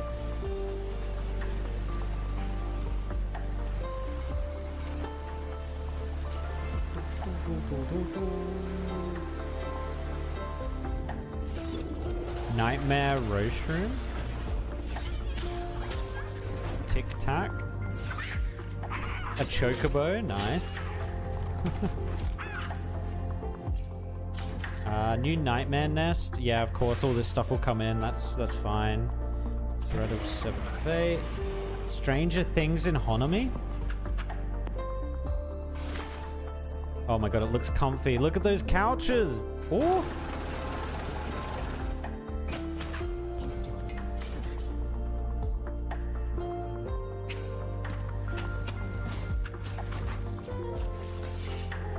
Whoa. Wait, what is this inventory? Stranger Things. What the? Why has it got like Coke cans and stuff? The hell? Oh, you know what this will be? This will be the quest. So I have a feeling there's going to be a quest because they were showing a lot of the cafe and this little hamster character thing. I think we're going to be rebuilding or like supplying or working at a cafe. And we got to go around and collect, we got to go and collect like stuff to sell at the cafe. That's the vibe it gives me. I might be wrong though. Ooh, what is this? New Phantom Echo. Phantom, the false sovereign. Oh, yep. That makes sense. Tactical simulacrum off tune. Oh, it's just a fight? Okay. New permanent challenge. Oh, so you can permanently challenge that dude. Nice. Oh yeah, it's that enemy that has the T-Rex roar. Lolo campaign. Yeah, this thing was going on before as well. Oh, this looks way more advanced. Oh yeah, this looks way more advanced. Also, that peeling sound is very satisfying. Good job, devs. Of course, more resources. Search for it. Bits in La Hoiru. Okay. Why does this give me like an almost horror theme going with it? There's some kind of... There's like a side vibe. AoE collection?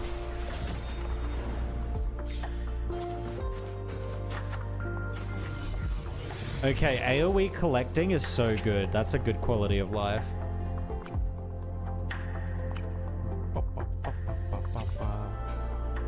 Especially because I always spam the collect button when there's a bunch of them around, but you have to wait for the animation to stop. Wait, what's the difference here?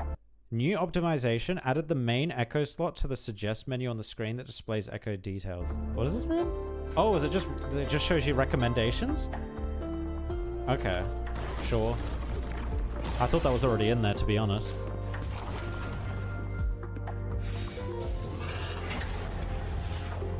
Okay.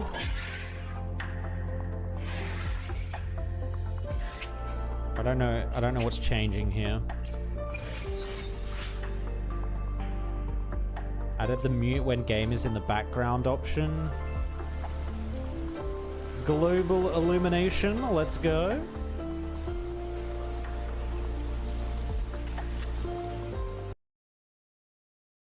That's not what global illumination does. Wait, hold on. Hold on. What are they advertising here?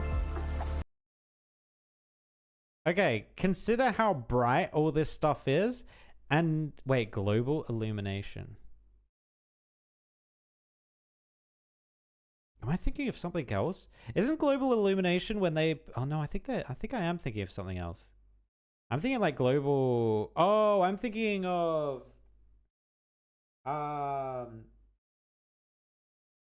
thinking of ambient occlusion, I think? Yeah, no, this is something different. So they're just brightening up the game. Okay.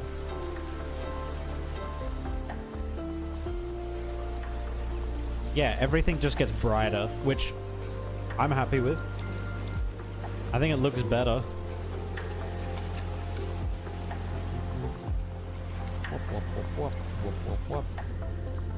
Optimize the performance of ray tracing. I don't use ray tracing.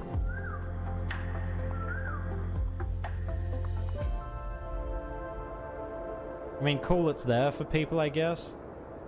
Hey, it's Yuno's tree.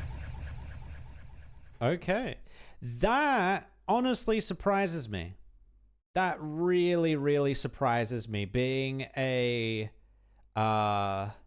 2.08 patch, I thought they were just going to do another patch in the same kind of areas and everything, but to see that they're actually dropping the big, like, this is the new zone, that's kind of crazy to me. That's kind of crazy to me. So wait, does that mean 3.0 doesn't have like the big, this is the new zone? That is strange. Unless this is like a sub zone, but there seems to be a lot of effort that went into this. Like a lot of effort. I guess we'll see. I did see this post as well earlier that someone said that they don't like that the theme of the game is a complete mess. I disagree. I disagree with this. I think the theming of the game, if you actually kind of understand what's going on, like, so Rinacida and Septimont, right? They were isolated from the rest of the world for quite a long period there, right? Because the gods, not the gods, what are they called? The Threnodian and the whatever, the unicorn and the underwater thing, monster. When they came together, they stopped people getting to the island, right? That's why when people go on their pilgrimages, they end up back on the island and then they end up dead. I think what's going on with this game is that, or the game's story, is that each, and I'm forgetting the name, the actual name of it, but the god and the Threnodian, each one of them have their own like little zone that they rule over. And they change how that world acts, how that world appears, the culture of that world, all that kind of thing. So I think this is fine. I think what they're doing is fine. And it adds a lot of contrast as well. I know some people are here like, oh, it's weird when you're playing like ancient Chinese get-ups like the last guy that they just released. And then you've got the new girl here who's in like a school outfit. It's just, it's jarring.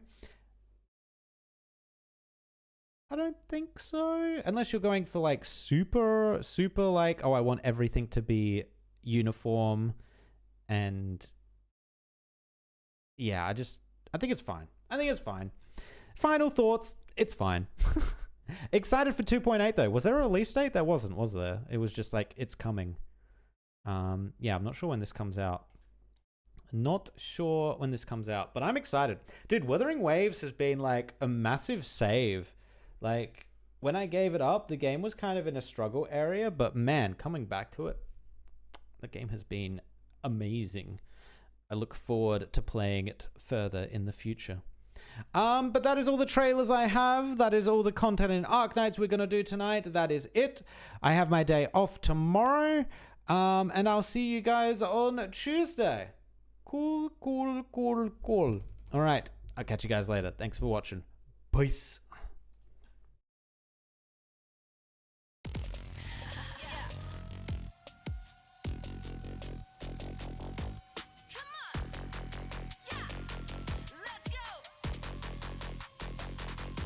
Really want no smoke with my collective. Gotta respect it, fight protect it. You can't find that L on my record. Better accept that I'm a king. You all talking without the action. You show off and needed some practice. We go hard, we making it happen. Ain't no capping. Do your thing. Better applaud when I go off. Let me show you how it done. No matter the odds, take out a squad. You can't beat me one against one. Once you see me, all of y'all done. Crush your ego, do it for fun. That's for anybody getting rowdy. Time to pack up and run. Hey, hey, put me on blast. Ready for attack, I be like that. Say, hey, know what you gonna do? I already know. 'Cause we're the best around. Right back it up. Yeah, my crew's airtight. We're unstoppable. Yeah, you know. 'Cause we're the best around. Backline pass you up. Careful 'cause I'm right by. We're unstoppable. Yeah, you know. We're the best around. You know we're breaking the mold. Winning it never gets old. They all be digging my style, looking all wild, they could go whoa. Although my haters go check it, when I hit the scene I go wreck it. It's time for the fight to go choose, we never lose. Ha! Who knew Indra be climbing the ranks? Not a cub but a full-grown tiger. It's a good look, don't you think? Riding hot, don't you admire? Growing up on the streets of rough, Glasgow games won't make me tough. Taking risks, throwing fists in my face, but you don't place like what? Hey, hey, put me on blast. Ready for attack, I be like that. Say, hey, know what you gonna do? I already know. 'Cause we're the best around.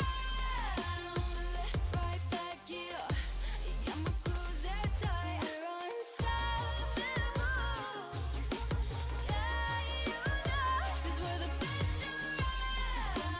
Backline pass you up. Careful 'cause I'm right by. We're unstoppable. Yeah, you know. We're the best around. Yeah, they call me season, I got all eyes on me. I'm born to lead, no, you will never stop me. I make the rules, yeah, I pay my own pay. Now I don't need you 'cause you know I strike back. 'Cause I'm on fire, keeps me like a fast car. I'm independent, I be spending. Yeah, I'm a warrior, and I'm coming for you. So what you gonna do?